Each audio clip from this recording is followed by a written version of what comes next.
Radio Westeros, Episode 42, The Hedge Knight. Spoilers all books. Hi, and welcome to Radio Westeros. Thanks so much for being here. I'm Lady Guinevere, and today I'll be bringing you part one of a new occasional series. With this episode, we begin our journey through the Duncan Egg stories, where I'll be rereading and analyzing the novellas for you. I've been looking forward to this for a long time, and I'm taking this opportunity, while Yolkboy is unable to join me for a short time, to finally dig into the Hedge Knight. And of course, before I go into the rundown of today's episode, you're probably wondering why Yolkboy is unable to be here. Well, the exciting news is that he's in the process of immigrating to the US, which is going to be great for the future of Radio Westeros. In the short term, he'll be taking a brief hiatus while he gets through all of the immigration red tape. And in the meantime, I'll be covering the other two Duncan Egg novellas at slightly irregular intervals following this one, and working around some other exciting projects and collaborations that we have in the works. So, with the luxury of some relatively short source material for once, I've been able to reread The Hedge Knight several times, and I'm quite frankly bowled over by just how much there is to talk about. There are several metatextual things of note. There's history, major themes, theories, comedy, loads of little nuggets of goodness. If you haven't reread The Hedge Knight lately, I strongly recommend it. I'm going to start today with a historical recap that will cover the state of the realm, as well as House Targaryen, including young Prince Aegon. And there's a slightly major meta issue in that section that will come up pretty quickly. I'll cover the background of Duncan and Sir Arlen in that segment as well, before I spend the rest of the first half on a reread-style review of the story. Then it's on to an analysis of the major theme of the story, knighthood. This is a theme George loves to write about, and we ourselves spent a fair amount of time analyzing it with our knighthood series a few years ago. Here I'll look to answer the question of whether there are any true knights to be found in the Seven Kingdoms. Next, it'll be a brief analysis of dragon dreams. In the main story, we see people as diverse as Daenerys, Maester Aemon, and Shireen Baratheon dreaming about dragons, but mostly in ancillary ways. Daeron Targaryen's dream in this story is central to the action. In fact, it both predicts and shapes the action. So I look at dragon dreams, what they mean, and why they'll become increasingly important to the plot of both Duncan Egg and Song of Ice and Fire. And finally, we'll have a theory roundup. I'll look at three theories, one slightly offbeat one that took its inspiration from the Hedge Knight, one that we've discussed in the past and has since been confirmed, and finally one that gets to the core of Sir Duncan's raison d'etre and a very mysterious event from Westerosi history. But before we get started, I have a couple of brief announcements from the cool news category. First, you can now find Radio Westeros on Spotify, which is something a number of people have asked about at one time or another. Let us know if this is something you're excited about. Next, I want to give a big shout out to some friends who lent their vocal talents to this episode. Keep your ears peeled for Scad from Davos Fingers, Mikhail Schick from Vassals of Kingsgrave, Aziz from History of Westeros, Zack from Game of Owns, and Hayley Bowery from the Manimals. Thanks so much, you guys, for being there when we called the banners. And thanks as well to all of you who contribute in so many ways to Radio Westeros, whether it's spreading the word by sharing or recommending us, commenting on our iTunes or YouTube, or by supporting us as patrons. Thanks, everyone. We couldn't do it without you.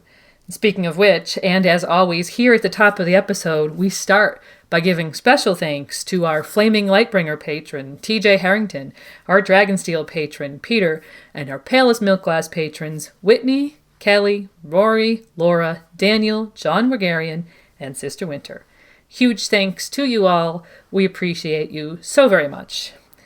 If you want to find out more about the benefits of patronage, please head on over to patreon.com/Radio Westeros to check out our campaign. And now, it's time to get started with The Hedge Knight.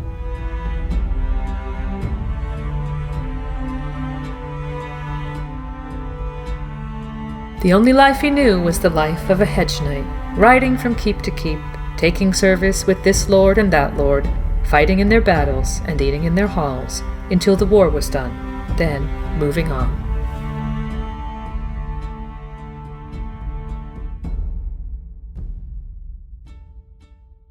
We're told at the beginning of the Hedge Knight that it takes place, quote, about 100 years prior to the events described in A Game of Thrones. Daeron II Targaryen sits the Iron Throne, and it's springtime.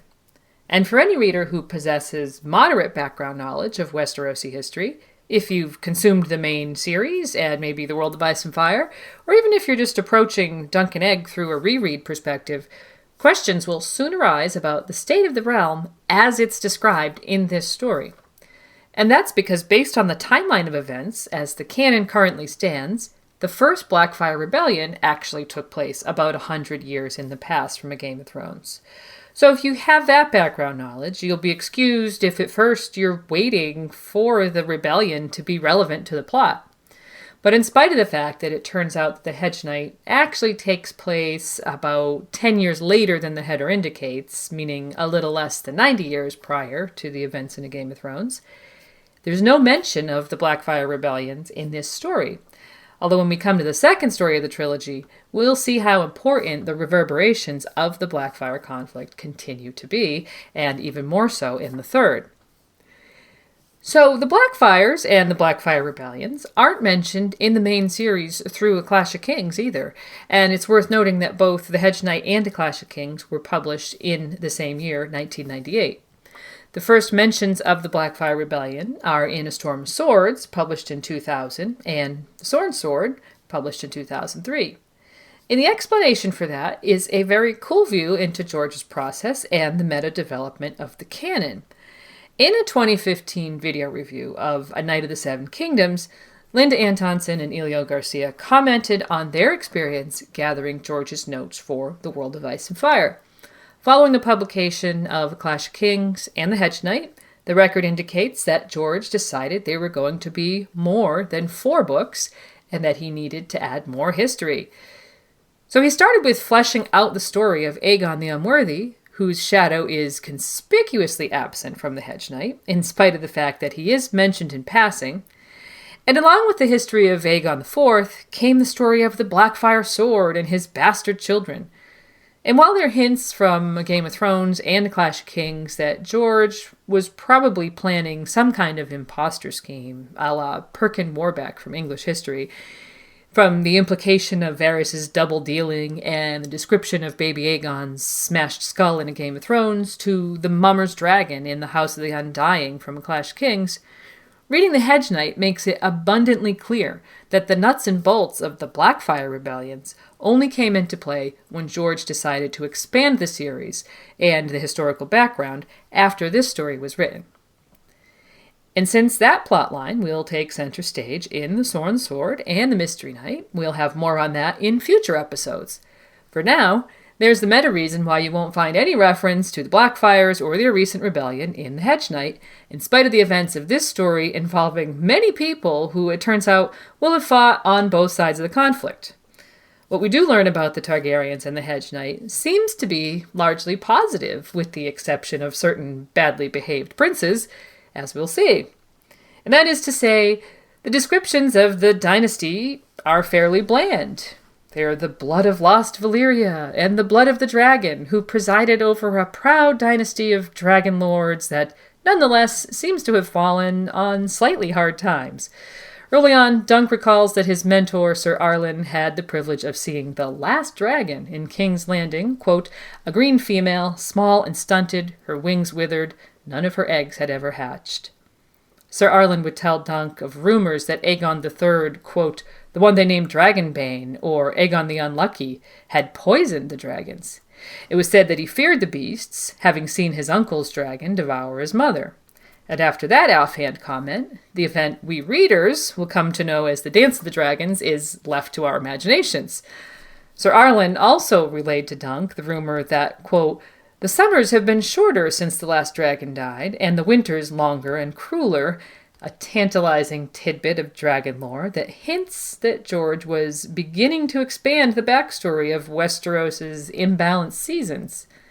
The mention of Aegon IV comes in that same passage, but only as the father of the present king. We also hear that the line of Aegon the Conqueror had nearly died out in the reign of Aegon IV, which is a technical truth that sidesteps the issues of female descendants and bastards that would be fleshed out later when George added the Blackfyre storyline. Daeron II, the son of Aegon IV, is referred to in this story as Good King Daeron, and we learn that he has 4 grown sons, 3 of whom had sons of their own. His Dornish wife is also mentioned in passing, as is his uncle Aemon the Dragon Knight, who features prominently as a legendary hero in numerous point of views from Game of Thrones onwards, but again, whose story wouldn't be filled in for readers for many years to come. Daeron's middle sons, Aerys and Rhaegal, are identified as bookish and mad, meek, and sickly, respectively, but we don't get any further details on any of these tantalizing name drops. It's clearly background that George has only just begun to develop at this point.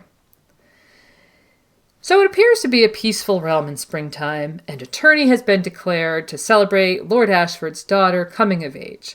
As we'll see, knights from around the realm are making their way to Ashford Meadow in the Reach, including 2 of King Daeron's sons and 4 of his grandsons. Baelor Breakspear is the heir to the Iron Throne, Prince of Dragonstone, and a noted puissant warrior.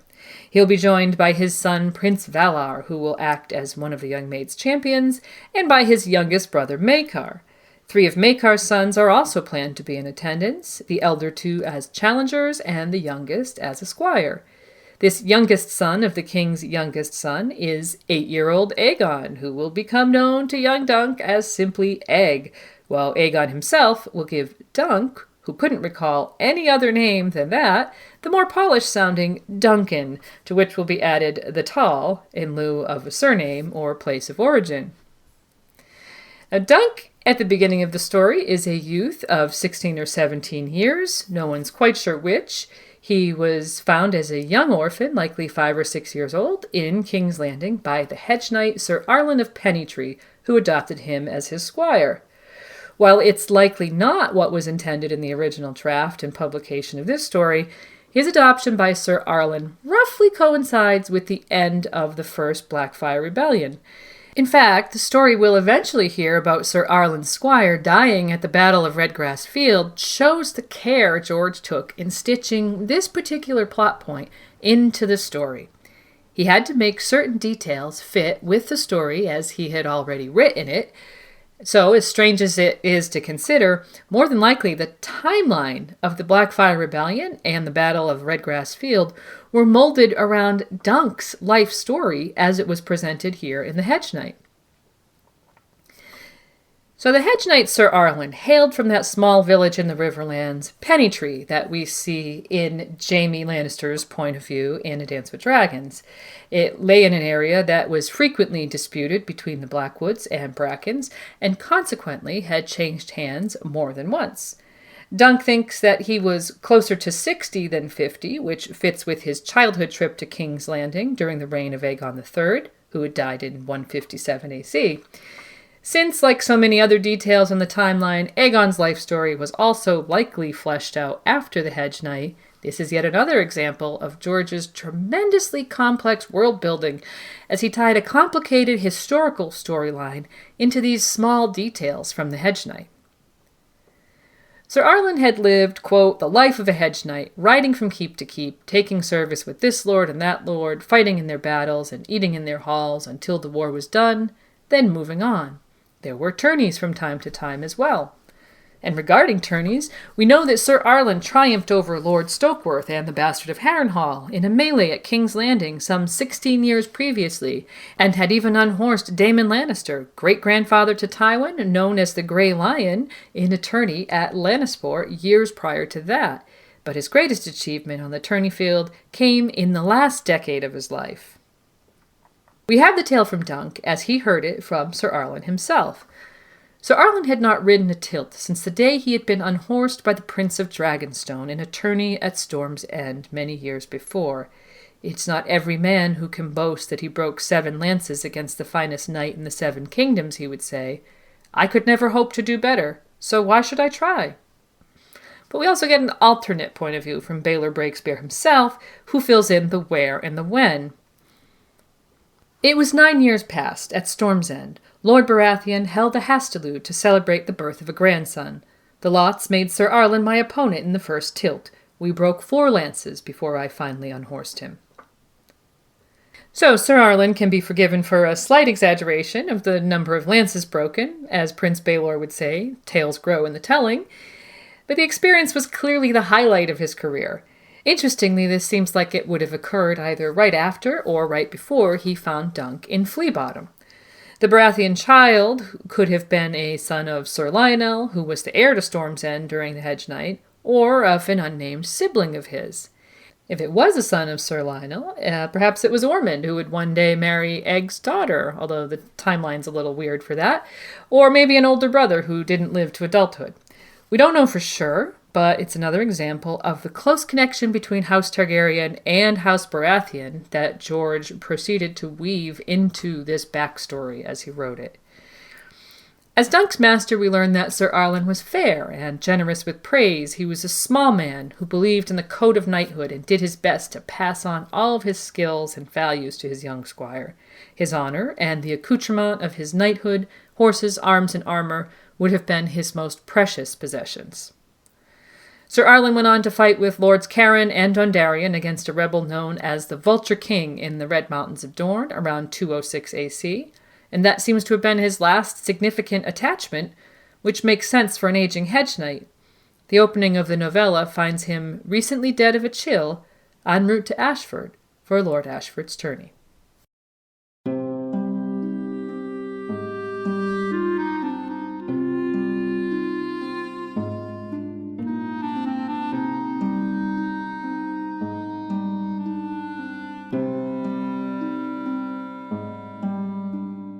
The old man had always loved to watch the sunset. Another day done, he would sigh, and who knows what the morrow will bring us, hey, Dunk? Well, one morrow had brought rains that soaked them to the bones, and the one after had brought wet, gusty winds, and the next a chill. By the 4th day, the old man was too weak to ride, and now he was gone.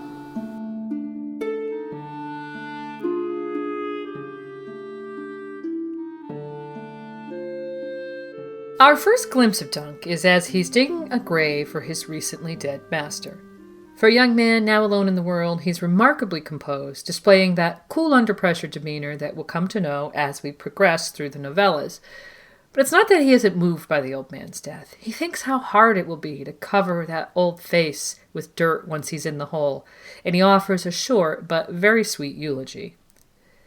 "I'd leave your sword, but it would rust in the ground. The gods will give you a new one, I guess. I wish you didn't die, sir. You were a true knight, and you never beat me when I didn't deserve it. Except that one time in Maidenpool. It was the inn boy who ate the woman's pie, not me. I told you. It don't matter now. The gods keep you, sir." So in addition to his composure, note Dunk's sense of fairness that's evident in that passage. Even in this solemn moment, he makes a protest about an occasion when he was unjustly accused of a crime. He says it doesn't matter, but make no mistake, it does. Dunk, as we'll come to know, has a very clear-eyed sense of right and wrong, and that's based on the code of knighthood, as Sir Arlen must have taught him. And while he clearly demonstrates that he knows his place in the world he lives in and is highly respectful of authority, he's by no means a simpleton, even though his simple values and the logic and honesty with which he applies them to his life gives him an unworldly air that sets him apart from more sophisticated folk.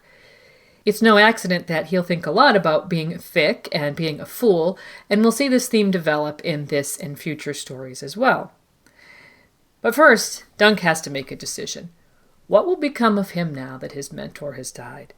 Neither Dunk nor Sir Arlen had any family, and so Dunk now finds himself in possession of 3 horses, the palfrey Sweetfoot, the warhorse Thunder, and his own nag Chestnut, a small purse, and a pile of knightly gear, chainmail hauberk, iron half-helm, sword belt and longsword, dagger, razor, and whetstone, greaves and gorget, a war lance, and an oaken shield. The warhorse Thunder is noted to be the most valuable part of Dunk's inheritance, and Thunder will be at the crux of Dunk's decision. As he sees it at first, he has 2 choices. If I sold Thunder an old chestnut and the saddles and bridles too, I'd come away with enough silver to... Dunk frowned. The only life he knew was the life of a hedge knight. Which leads to option 2 and 3. I could find another hedge knight in need of a squire to tend his animals and clean his mail, he thought. Or maybe I could go to some city, Lannisport or King's Landing, and join the city watch. But it turns out there's actually a fourth option, an or else. Reviewing Sir Arlen's possessions, now his own by default, Dunk picks up the sword and thinks, it fits my grip as well as it ever fit his. And there is a tourney at Ashford Meadow. And the next thing we know, Dunk is approaching an inn beside a stream with his 3 horses. He sees a scrawny lad, bald and naked, just getting out of the stream, and, assuming him to be the stable boy, tells him to tend his horses, adding, I am a knight, I'll have you know. So it really doesn't seem like this was meant to be a matter for debate.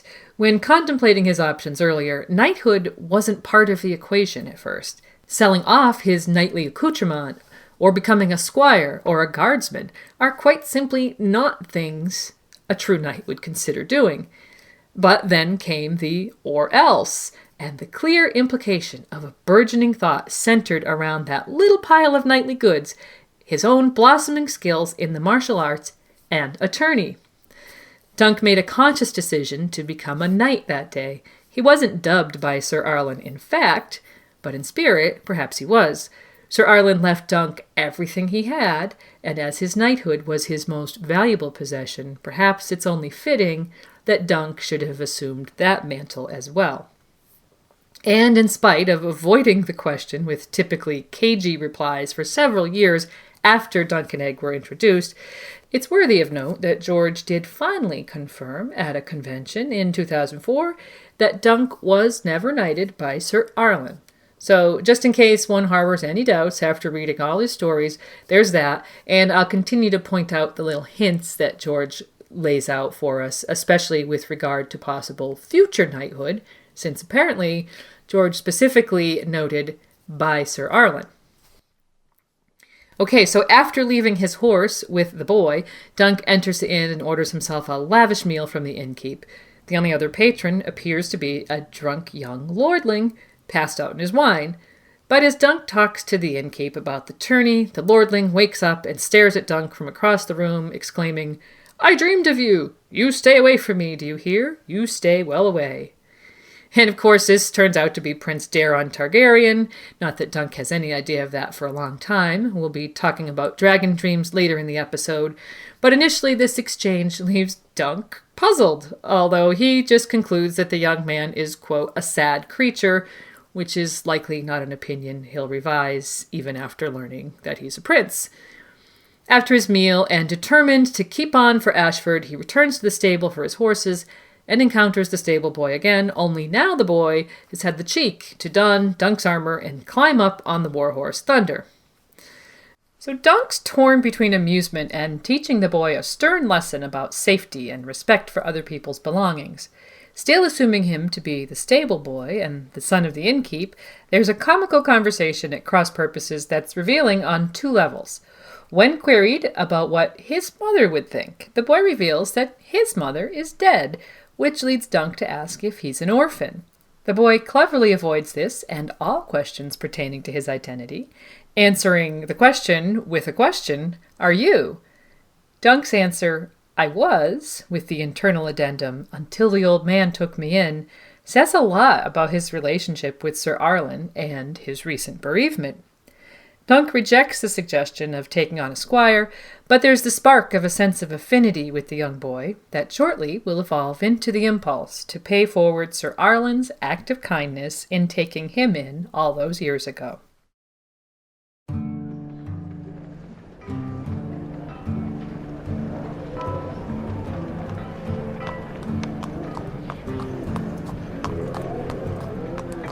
The shadows of the afternoon were growing long when Dunk reined up on the edge of broad Ashford Meadow. 70 pavilions had already risen on the grassy field. Some were small, some large, some square, some round, some of sailcloth, some of linen, some of silk, but all were brightly colored, with long banners streaming from their center poles, brighter than a field of wildflowers, with rich reds and sunny yellows, and countless shades of green and blue, deep blacks and grays and purples.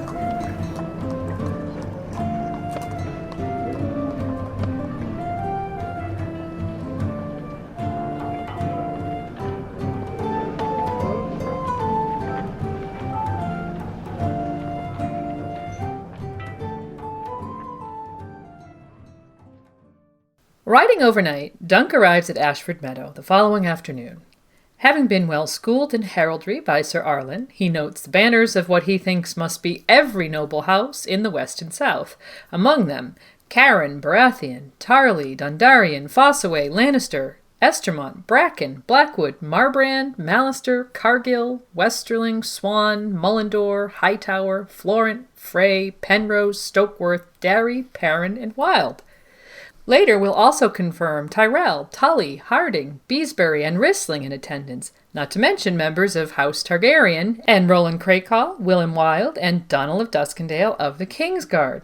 Just the mentioned banners covers houses from the Reach, Westerlands, Stormlands, Riverlands, Crownlands, and even one from the Vale. We know Northerners aren't much for tourneys, which really only leaves the question of why there aren't any knights from Dorne on hand. We can only assume that, even though the fact that Darren's wife was Dornish is mentioned, George hadn't yet fully developed that part of the storyline dealing with the peace with Dorne and the marriage of Daeron's sister Daenerys to the ruling prince of Dorne and the influx of Dornish counselors into his own court that would be such a factor in the conflict between Loyalists and Blackfyres in the Blackfyre rebellions. So anyway, after making camp under an elm tree beside a pool, Dunk cares for his horses first, as a true knight should, and then bathes, as a true knight also should, at least once a month. And as he sits drying, he notices a dragonfly and thinks, why would they name it a dragonfly? It looks nothing like a dragon. And then, one of those lovely ironic nuggets, not that Dunk had ever seen a dragon. And the narrative goes on to tell about Sir Arlen seeing the last dragon in King's Landing, but let's make note of this type of statement, or nugget as I'm calling them.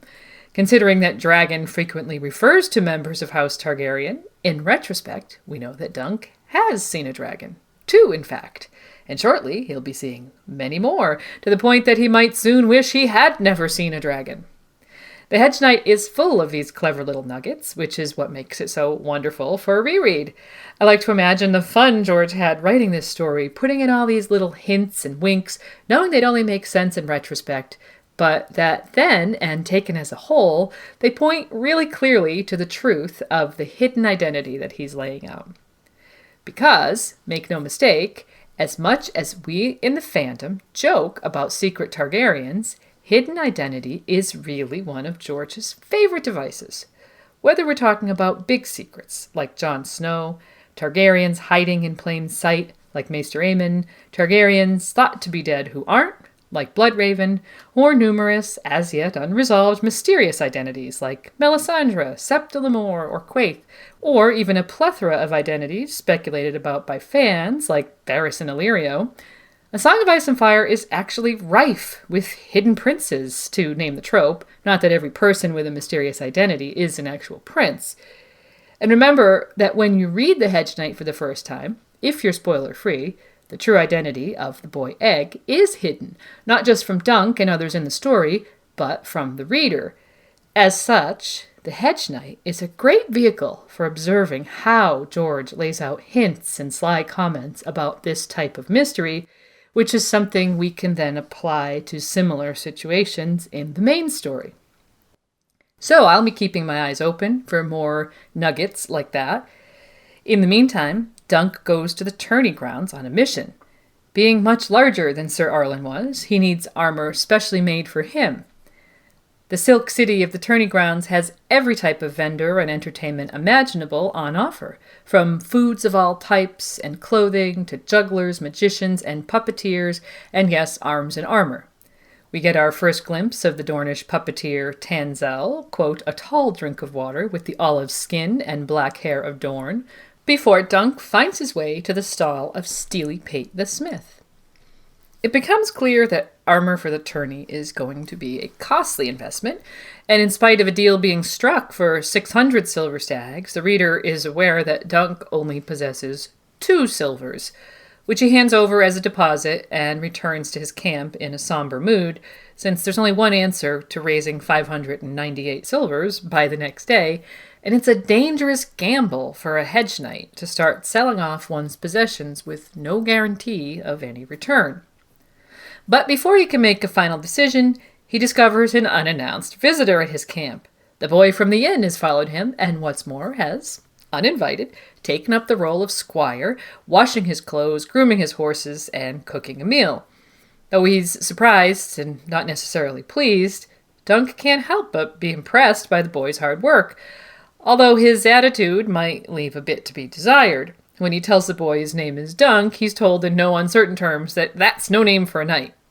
Although Dunk can't remember ever being called anything else, he accepts the full name Duncan from the boy and supplies the tall himself, since he can use neither his own place of origin, Flea Bottom, nor Sir Arlen's Penny Tree, since he's never even been there.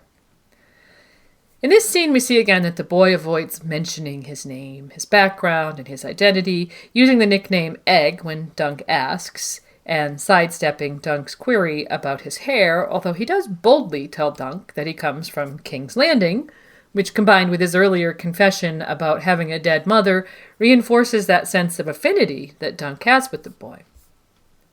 And so the exchange, along with Egg's actions, convinces Dunk to take the boy on officially for the duration of the tourney. As he gives Egg his decision and his first instructions, he thinks, he wondered if the old man was looking down on him. I'll teach him the arts of battle, the same as you taught me, sir. He seems a likely lad. Might be one day he'll make a knight. So, again, a little bit of a wink and a giggle there, if you're reading with the full knowledge of who Egg is, of course. This likely lad will one day become the king, a king called the Unlikely. And also, even though Sir Arlen didn't knight Dunk, it's pretty likely that someone will, and you have to wonder about the last part of that sentence. Might be one day he'll make a knight. Is it possible that Egg himself will secretly or not knight Dunk one day, making him a knight?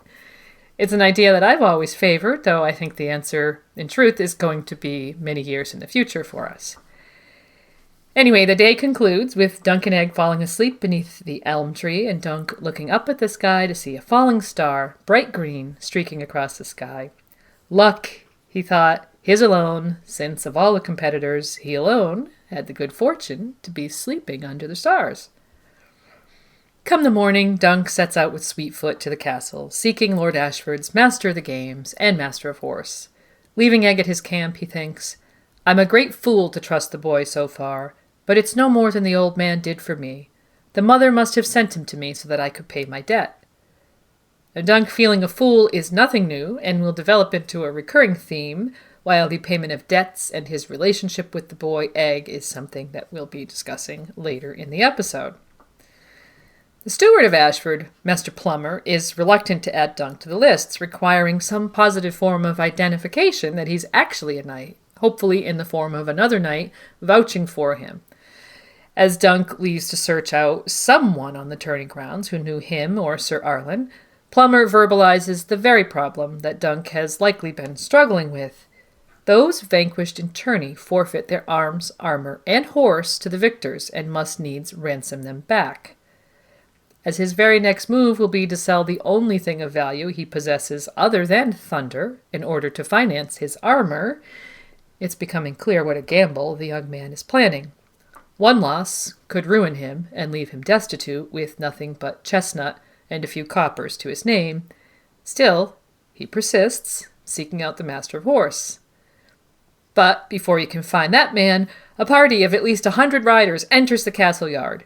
Their banners identify them as House Targaryen, the royal house, though which members are present is yet unknown. And in this scene, we get an ironic inversion to what's going on with Dunk and Egg. As Dunk watches their arrival from the stable door, one of the princes rides up, saying, Boy, let go of that nag and see to my horse. Horrified, Dunk replies, I'm not a stable boy, my lord. The obnoxious prince, who will of course turn out to be Egg's older brother Aegon, then asks for wine and a pretty wench, at which point Dunk has to tell him that he's not a servant either. "I have the honor to be a knight," he says, which only gains him scorn and an insult from the prince. So compare the first part of their exchange to Dunk and Egg at the inn. "Are you the stable boy? I want my palfrey rubbed down, and oats for all three. Can you tend to them?" And while by contrast Dunk is more polite than the prince, Aegon's assumption is the same type of mistaken identity that led to Egg becoming Dunk's squire. There'll be no such second chapter here, but it's a clever little device that, in retrospect, might be taken as a hint to Egg not being what he seems to be. It ends with Dunk thinking he had no business speaking to princes, which is another little wink, since of course he's been ordering a prince around like a stable boy for the past 2 days. After his run-in with Aegon, Dunk had a moment to address himself to the Kingsguard who had accompanied the royal party. Sir Donald of Duskendale, not a member of House Darkland, according to George, and Sir Roland Crakehall were not there to join the lists, Dunk was relieved to hear. They're merely fulfilling the obligations of their duty as Kingsguard. Shortly after, Dunk is dismissed by the Master of Horse, who says, "My Lord of Ashford has no need of such," but he's referred to a stableman in town, who ultimately agreed to buy Sweetfoot for the price of 750 silver stags. On his way to deliver the price of his armor to Steely Pate, Dunk stopped to watch the Dornish puppeteers again. He's really becoming very sweet on the girl Tanselle, though he has yet to learn her name. And he also encounters Sir Stephen Fossaway and his cousin and squire, Raymond, which will be a key connection going forward. Dunk tells Raymond when discussing the tourney, "I will not enter the lists until the 3rd day." His anxiety is high, having observed several knights at their practice, not to mention Raymond training with his cousin, and Dunk thinks, if he's only a squire, what business do I have being a knight? One of us is a fool. And as I said, Dunk feeling a fool is a recurring theme, although we'll soon see a line drawn directly between fools and heroic knights. But first, a knight needs his armor, and the approval of Lord Ashford's steward. Collecting the armor was the easy part, although parting with all that silver might have been a little difficult. But Sir Manfred Dondarrion had denied any recollection of Sir Arlen, and without the sponsorship of another knight, his prospects were looking pretty dim. Dunk found Master Plummer in the Great Hall at Ashford, along with Lord Ashford and a dozen other men, 2 of whom would turn out to be Prince Baelor and Prince Maekar Targaryen. When Dunk entered, they were discussing the disappearance of Maekar's heir, Daeron, along with his youngest son, Aegon. While the others may have seen Dunk's entrance as an intrusion, Baelor Targaryen was the soul of courtesy, though Dunk was as yet unaware of his identity. When Dunk confessed that he hadn't found anyone to vouch for him, Baelor commented that he had known Sir Arlen. And still unaware of the man's identity, Dunk submitted to Baelor's questioning about Sir Arlen, ending with the story of the tourney at Storm's End where Sir Arlen had broken 4, not 7, lances against the Prince of Dragonstone in the first tilt. Poor Dunk is truly comical when the penny drops, feeling the fool again, but his earnestness and honesty clearly win him points with the prince, who tells Lord Ashford that he has no objections to Sir Duncan joining the lists. And just like that, Dunk is in, an acknowledged knight, with a single instruction that he must use a shield with his own device, as the laws of heraldry prevent him from using Sir Arlen's. And so it was off to the tourney grounds again, where Dunk seeks out the puppeteers, who he's perceived have some artistic talent. Having earlier left Egg to enjoy himself among the vendors and entertainers, he finds the boy entranced by the story of Florian and Jonquil as presented by the puppet troupe, motley barded knight, dragon, giant, and all.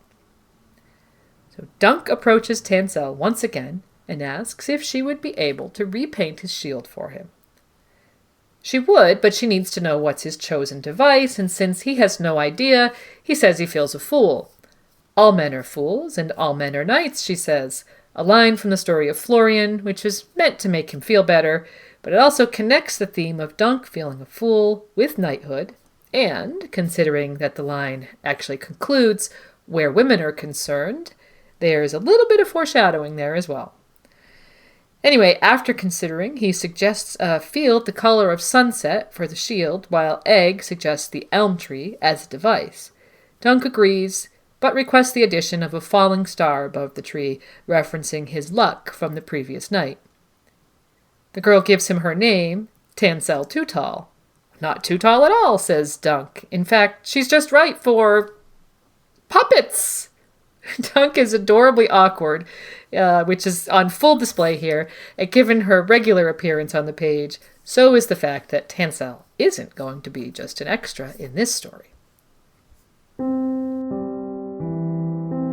You are no knight. I know you. You are Florian the Fool. I am, my lady, as great a fool as ever lived, and as great a knight as well. A fool and a knight? I've never heard of such a thing. Sweet lady, all men are fools, and all men are knights where women are concerned.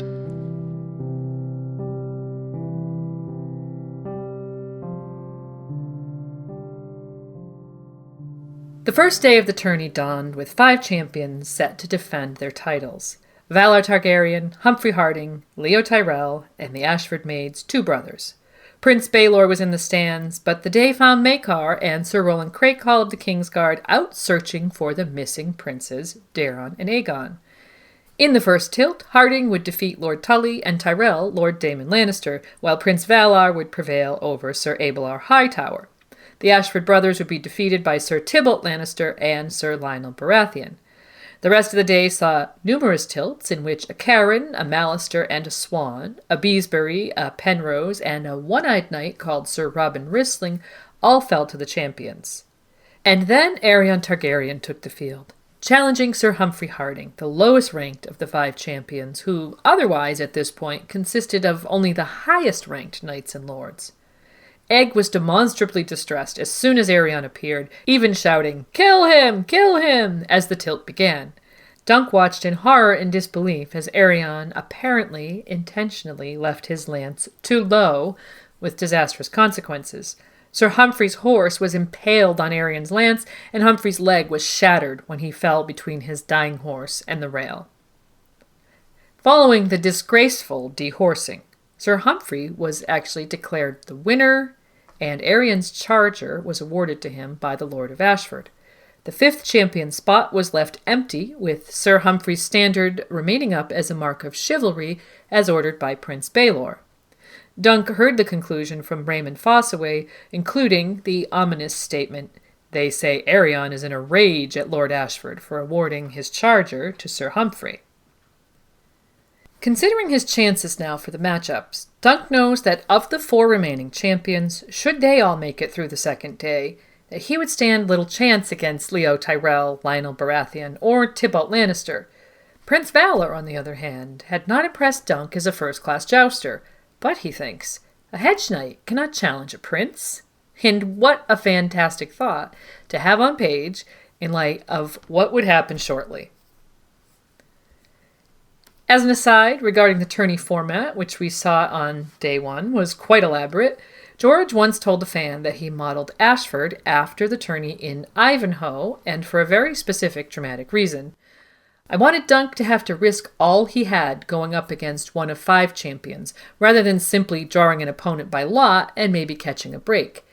If the champions are as formidable as the fair maids were at Ashford, the challengers face a much more difficult task than if they stand to draw any foe in the field. And I confess, I've always loved the scene in Ivanhoe where the disinherited knight rides down the line and knocks down all 5 Norman shields, and I wanted to do my version thereof. And while there won't turn out to be a similar dramatic moment in the Hedge Knight, we can always trust George to come up with something maybe a little bit better, as we'll see shortly.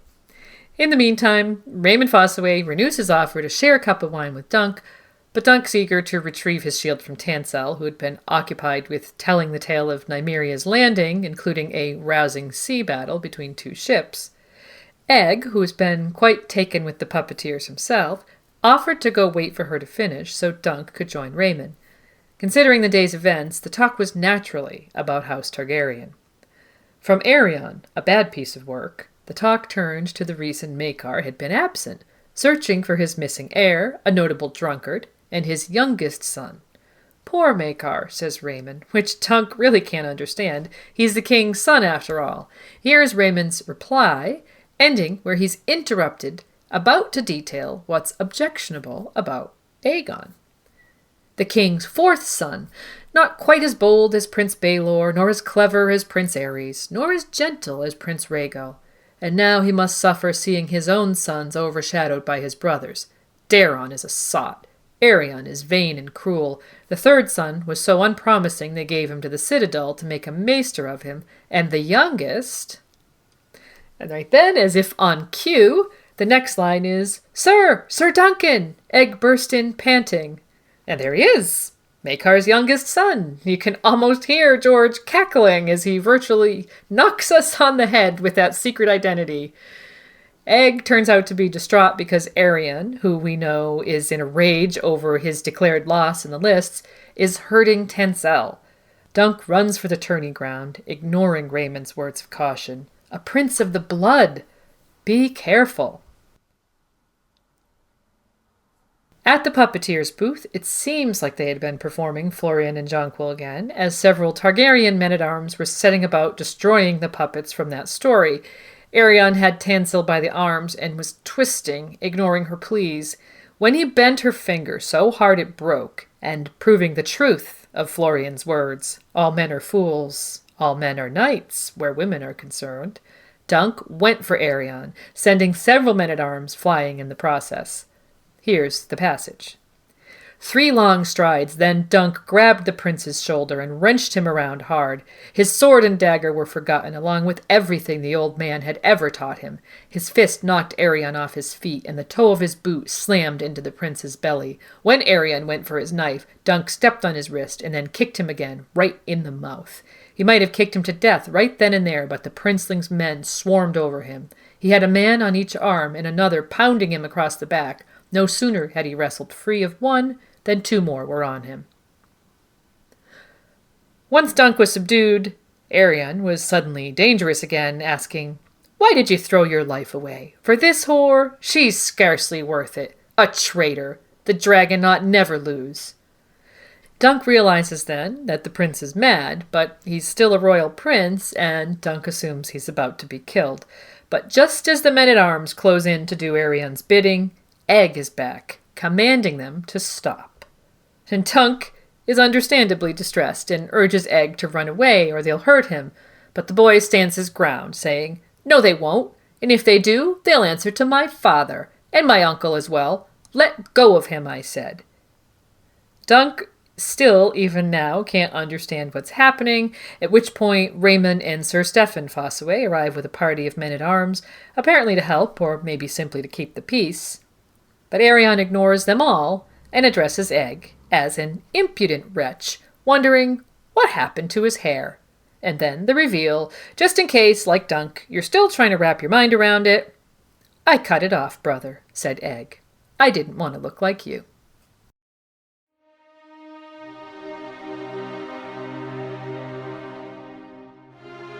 I was supposed to squire for Daeron. He's my oldest brother. I learned everything I had to learn to be a good squire, but Daeron isn't a very good knight.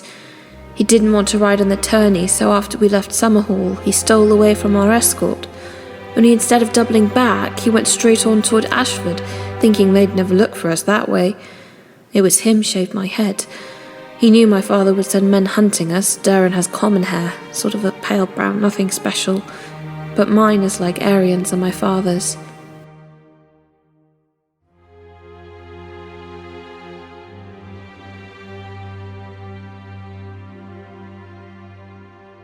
The second day of the tourney finds Dunk imprisoned in a tower room while the tourney carries on without him. As he mulls over the situation he's found himself in, he recalls something Sir Arlen had said many years before. A hedge knight is the truest kind of knight, Dunk. Other knights serve the lords who keep them, or from whom they hold their lands, but we serve where we will, for men whose causes we believe in. Every knight swears to protect the weak and innocent, but we keep the vow best, I think. Sir Arlen was really speaking of the freedom that comes with independence and the high standards a man who answers only to himself must hold himself to, And Dunk seems to have an innate understanding of that truth, while sharing in the old man's idealism. And while he wonders when and if anyone will ever come for him, and what will happen when they do, the door opens and Egg comes in with food and drink. Egg tells Dunk he's been commanded to humbly beg your forgiveness for deceiving you. He explains about his name, and Daron, and his hair, and how he wanted to be a squire, but Daron didn't want to be a knight. He tells Dunk that Daron, quote, meant for us to hide until the tourney was over, only then you took me for a stable boy, and I didn't care if Daron fought or not, but I wanted to be somebody's squire. I'm sorry, sir. Truly I am. And then it says, Dunk looked at him thoughtfully.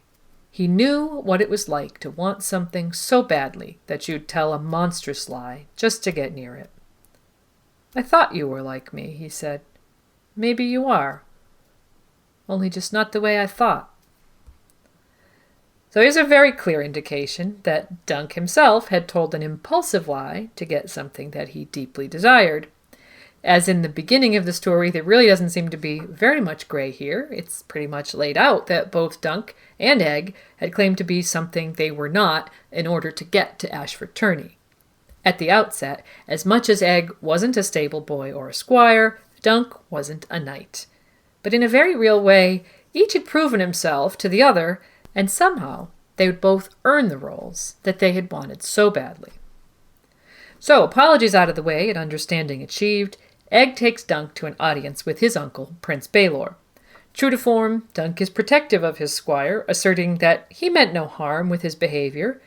Baelor agrees, but he adds, one need not intend harm to do it. Aegon should have come to me when he saw what his brother was doing to those puppeteers. Instead, he ran to you. That was no kindness. What you did, sir, well, I might have done the same in your place. But I am a prince of the realm, not a hedge knight. It is never wise to strike a king's grandson in anger, no matter the cause. Dunk already knows the trouble he's in, but there's more. After asking Egg to leave them in private, Prince Baelor fills Dunk in on the rest. Of course, Aegon has been telling his side of the tale to Maekar, and Egg's protestations aren't worth much because he's in disgrace.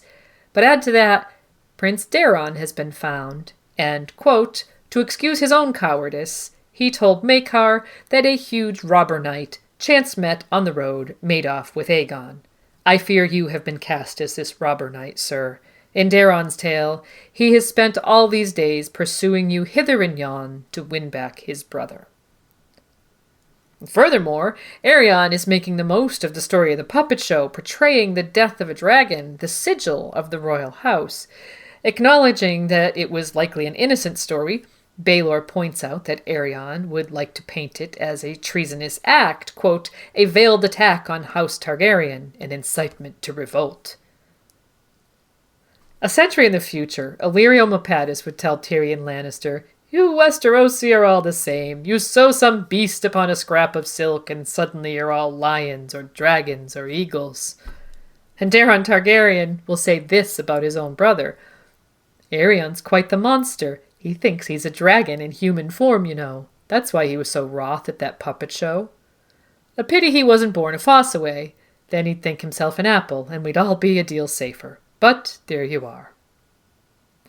So the Westerosi identification with sigils has likely caused quite a few problems, but none more serious than the case of Aegon Targaryen. From this situation, where his extreme offense and subsequent attack of an innocent girl would lead to a very dire situation and set in motion a series of events that would ultimately lead to the downfall of his house, to his own personal future, where his identification with the sigil of his house would lead to his own death, and his legacy in Westerosi legend being as the prince who thought he was a dragon, we can probably all agree that the realm might have been better off if Aegon was a Fossaway, though in that case he might have taken issue with cider makers rather than puppeteers, and who knows the chaos that would have ensued. Speaking of puppeteers, one little note of interest is that the story the puppeteers appear to be acting out when the dragon is slain is Florian and Jonquil. Although Florian is described as a knight, and stories about him use the language of chivalry, he is apparently a first man, and in any case his stories clearly predate the Targaryen arrival in Westeros, meaning the puppet show seems to depict a pre-conquest dragon fight and should be included in the catalogue of evidence that wild dragons could once be found all over Westeros, placing Florian alongside other notable dragon slayers like Galadon of Morn, Serwyn of the Mirror Shield, and even Nimbledick Crab's personal hero, Crackbones. And now back to Dunk's predicament. Prince Baelor clearly doesn't want to see a worthy knight lose his hand and foot for his crime of striking a prince of the blood, so he tells him there's another choice, an option to defend his name and place his fate in the hands of the gods. Any knight accused of a crime has the right to demand trial by combat. And so the question for Dunk becomes, how good a knight are you, truly? And while we know that he's not at all confident in his horsemanship or skill at arms, compared to some of the High Lords he'd seen practicing and competing in the past few days, he clearly assents to demand a trial by combat. But in advising this course, Baelor reckoned without Aegon's cowardice and his sly artifice. Brought before Lords Tyrell and Ashford and Prince Baelor as judges, as well as Maekar, Daeron, and Aegon as accusers, Dunk demands his trial by combat, but Aegon swiftly counters by requesting a trial of 7. Maekar seems to hit the nail on the head when he wonders if his son is afraid to face Dunk alone, but Aegon, all smiles, asserts that he wants to give his elder brother Daeron, also a victim of Sir Duncan, the chance to participate. Dunk is at a loss since he's never heard of a trial by 7. Prince Baelor, clearly discomforted that his nephew is plotting this particular course, explains, "It is another form of trial by combat, ancient, seldom invoked. It came across the narrow sea with the Andals and their 7 gods. In any trial by combat, the accuser and accused are asking the gods to decide the issue between them. The Andals believe that if the 7 champions fought on each side, the gods, being thus honored, would be more like to take a hand and see that a just result was achieved." Lord Tyrell wonders if the Andals might have simply liked fighting, but he continues, "Regardless, Sir Aegon is within his rights. A trial of 7 it must be." Using the style Sir rather than the honorific Prince emphasizes Aegon's knighthood, perhaps meant by Lord Tyrell to underline his rights to demand this trial, but to the reader it's a reminder that, whether he's acted like one or not, Aegon is a knight, and in that sense, it serves as an equalizer. But while a traditional trial by combat comes down to the basic precept, may the best man win, a trial by 7 demands that 2 sides of 7 knights fight in what's ultimately a smaller, more structured version of a melee. Dunk is confused at first, and then utterly dismayed. Recall that he couldn't find a single knight among the company to vouch for him when he first arrived and attempted to join the lists 2 days earlier. In despair, he thinks, they might as well have told him to find 6,000. He had no brothers, no cousins, no old comrades who had stood beside him in battle. Why would 6 strangers risk their own lives to defend a hedge knight against 2 royal princelings? Dunk asks what will happen if he cannot find 6 champions, and Maekar's reply sounds like a sneer. "If a cause is just, good men will fight for it. If you can find no champions, sir, it will be because you are guilty. Could anything be more plain?" And so Dunk is released to prepare for the trial in the morning. The nights have passed, and he wanders out to the tourney grounds. Considering his options, he thinks, he wondered if they expected him to saddle a horse and flee. He could, if he wished. That would be the end of his knighthood, to be sure. He would be no more than an outlaw henceforth, until the day some lord took him and struck off his head. Better to die a knight than to live like that, he told himself stubbornly. So determined, when he discovers his horses at the Fossaway Pavilion, he begins to feel a sense of hope. Learning of the trial, Sir Stephen tells him, "Sir Duncan, I saw what Aegon did to those puppeteers. I am for you." And seeing a chance at seizing some glory for himself, perhaps, Sir Stephen then sets out to find 5 more knights to join their cause. His cousin Raymond is unconvinced and urges Dunk to seek his own champions. At that point, Egg arrives in the tent along with his brother, Daron. Egg has come to act as a squire, though not with his father's blessing, and Daron has come to offer a half-hearted apology and some reassurance of sorts, along with a warning. Maekar means to join Aerian's cause, and with him the 3 members of the King's Guard who were present at Ashford. This leaves them still 1 night short, but no matter, says Daron. Aerian will find someone. If need be, he'll buy a champion. He has no lack of gold.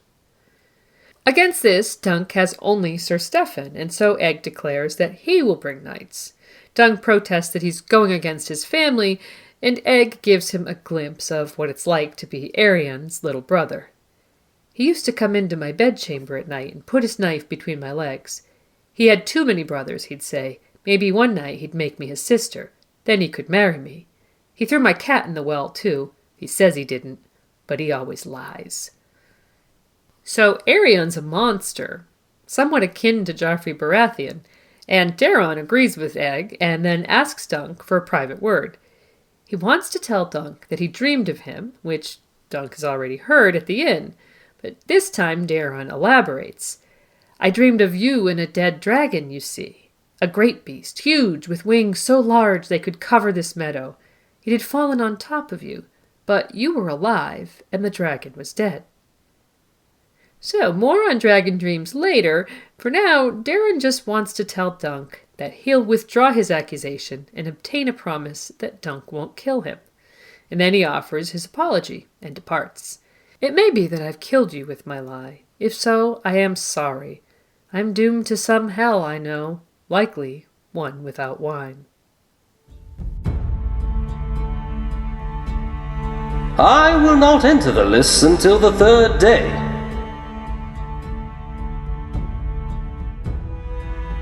And so the 3rd day of the tourney dawned, and Dunk's earlier words to Raymond Fossaway about entering the lists on the 3rd day are now extremely significant.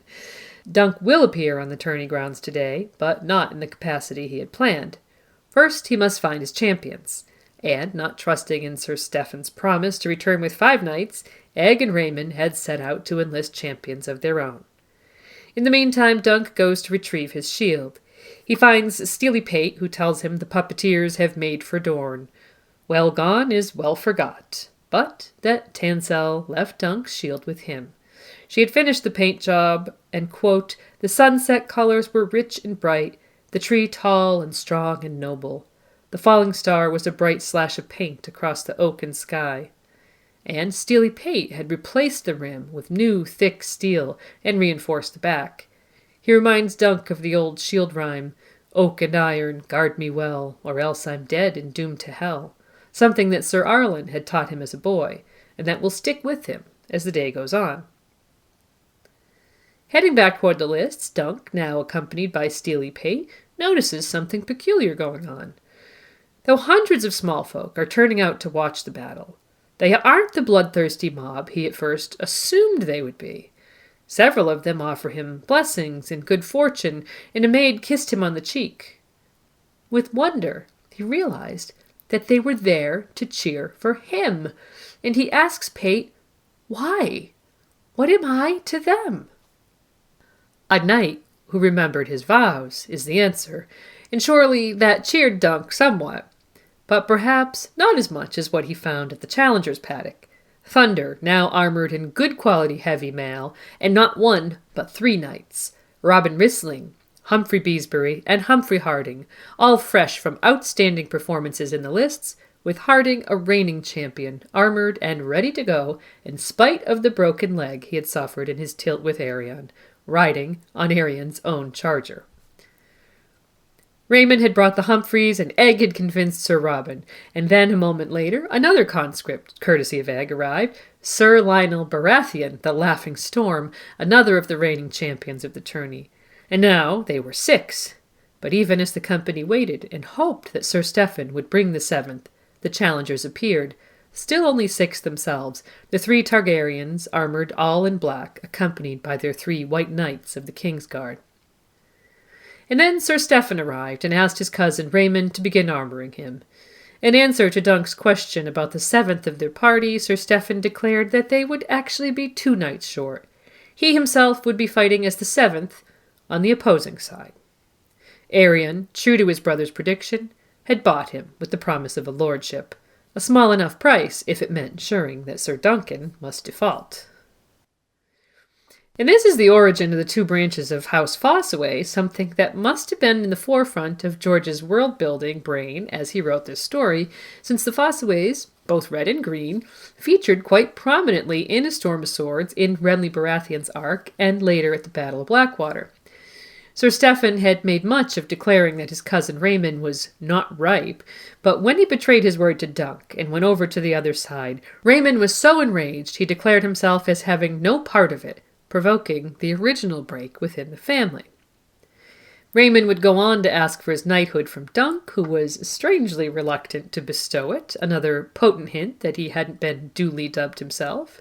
In the end, Sir Lionel performed the honor, and Raymond repainted the red apple on his shield green, a reference to his cousin Taunts, now paired with one of his own. I fear I'm still not ripe, but better green than wormy, eh? And so Dunk was now short but one champion. While Aegon mocked him, Lord Ashford declared that he must forfeit if he could not field the team of 7. Desperate, Dunk confronted the assembled lords and knights. "My lords, do none of you remember Sir Arlen of Pennytree? I was his squire. We served many of you, ate at your tables and slept in your halls. He was a good man, and he taught me how to be a knight. Not only sword and lance, but honor. A knight defends the innocent, he said. That's all I did. I need one more knight to fight beside me. One. That's all." And one by one he asks Sir Manfred Dondarrion, Lord Daemon Lannister, Lords Carron, Swan, and Bracken. Not one would stand forth with him. And in a moment of rage and despair, he shouts, "Are there no true knights among you?" And then, and hands down one of the great moments of the canon, a black knight on a black stallion emerged from the mists and spoke. "I will take Sir Duncan's side."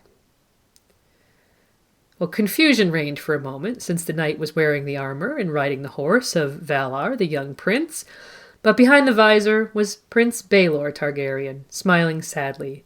He was undoubtedly a true knight, ready to stand champion for a man whose crime had been to remember his own knightly vows to defend the weak, as he reminded his angry brother Maekar a moment later.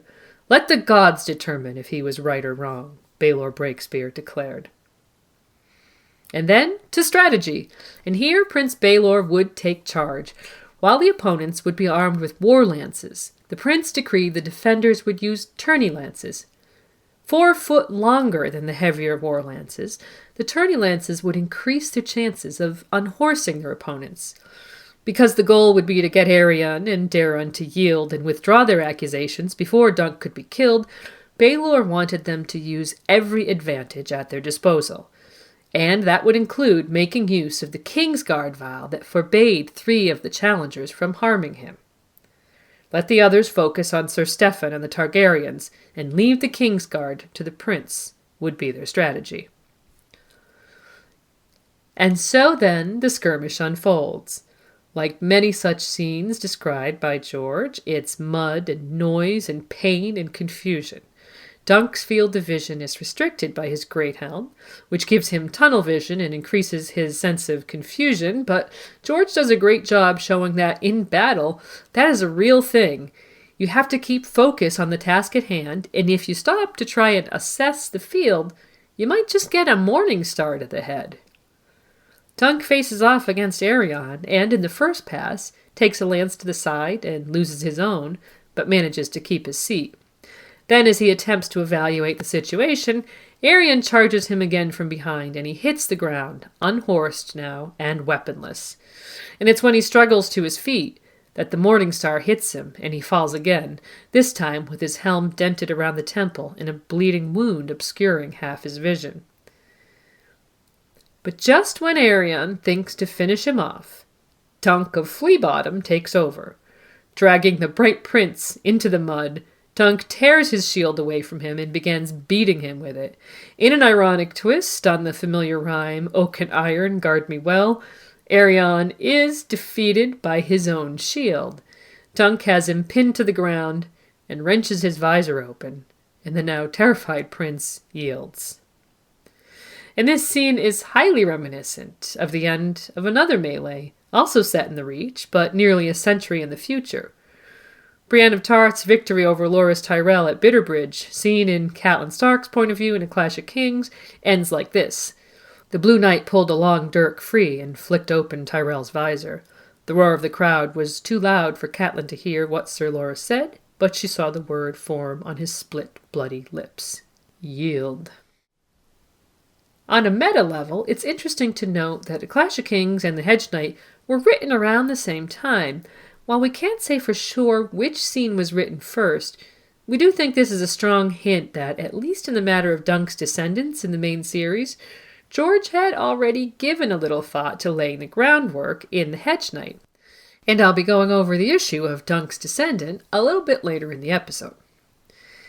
In the end, Dunk drags Aerion through the mud to Lord Ashford, where the now Brown Prince withdraws his accusation. Dazed and confused, Dunk makes his way off the field, wondering to himself, I'm a knight now, in truth? Am I a champion? He finds Egg, Raymond, and Steely Pate, who all set about removing his dented and damaged armor. Dunk's biggest concern is the casualties, and his companions give him the facts as they know them. Humphrey Beesbury, slain by Donald of Duskendale, Humphrey Harding, gravely wounded, Willen Wild of the King's Guard, carried from the field, and Daeron Targaryen suffered a broken foot after being unhorsed by Robin Wrestling. Dunk is relieved with that last bit of news, saying, his dream was wrong then, the dead dragon. Unless Aerion died. He didn't though, did he? After being reminded that he had spared Aerion, Dunk lay on his back, apparently forgetting the other two dragons that had taken part in the melee. But one of them shortly appeared, standing above him, giving advice and accepting Dunk's homage, but all the while seeming a bit off, unsteady on his feet and slurring his words. When Prince Baelor asks Raymond and Steely Pate to help him remove his helm, Pate notes, it's crushed down at the back, your grace, toward the left side, smashed into the gorget. The prince indicates that it was his brother Maekar who struck him with his mace, and when Pate lifts the helmet away, Dunk sees something red and wet fall out. With people screaming and cursing, it seems like all hell must have broken loose in that moment. And then it says, against the bleak grey sky swayed a tall, tall prince in black armor with only half a skull. You could see red blood and pale bone beneath, and something else, something blue, grey, and pulpy. A queer, troubled look passed across Baelor Breakspear's face, like a cloud passing before a sun. He raised his hand and touched the back of his head with 2 fingers, oh, so lightly, and then he fell. Dunk caught him. Up! They say he said, just as he had with Thunder in the melee. Up! Up! But he never remembered that afterward, and the prince did not rise.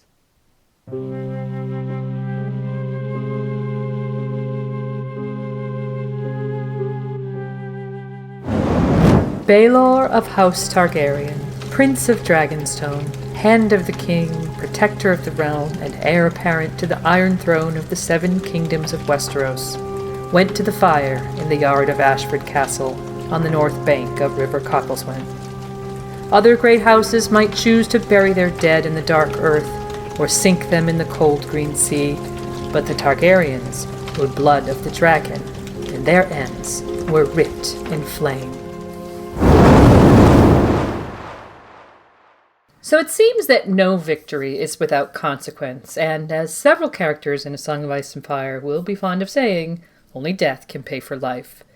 Dunk's life-saving victory came at a very high cost to House Targaryen.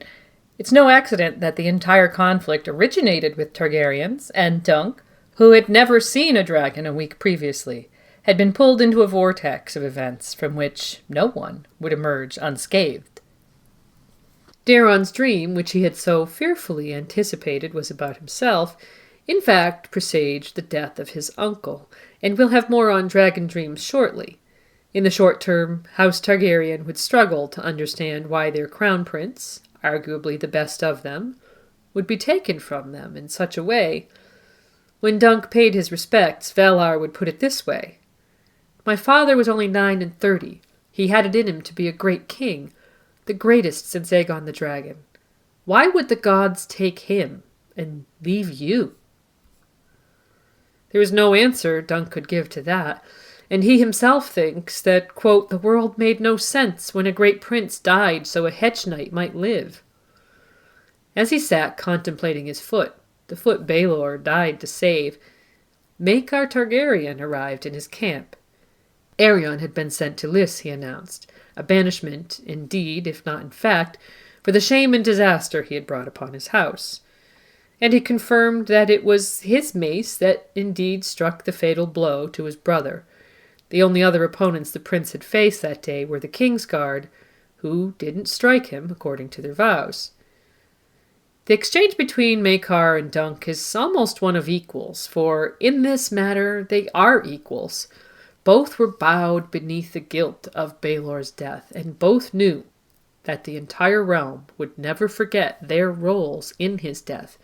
No matter what happened in future, there would always be those who whispered, "What if?" And in those moments, the blame would fall on Maekar, who struck the blow, or Dunk, for whose sake Baelor took the blow. When Dunk asks the existential question that's been plaguing him, "How could my foot be worth a prince's life?" Maekar wonders if the gods like jokes, or perhaps there are no gods, or maybe it's all meaningless. And then he gets to the point of his visit. While it's time Aegon was a squire, he's declared that he'll serve no one but Sir Duncan, and Maekar has come to offer Duncan a place in his household, to have Egg as his squire, and to continue his own training with the Master-at-Arms at Summerhall.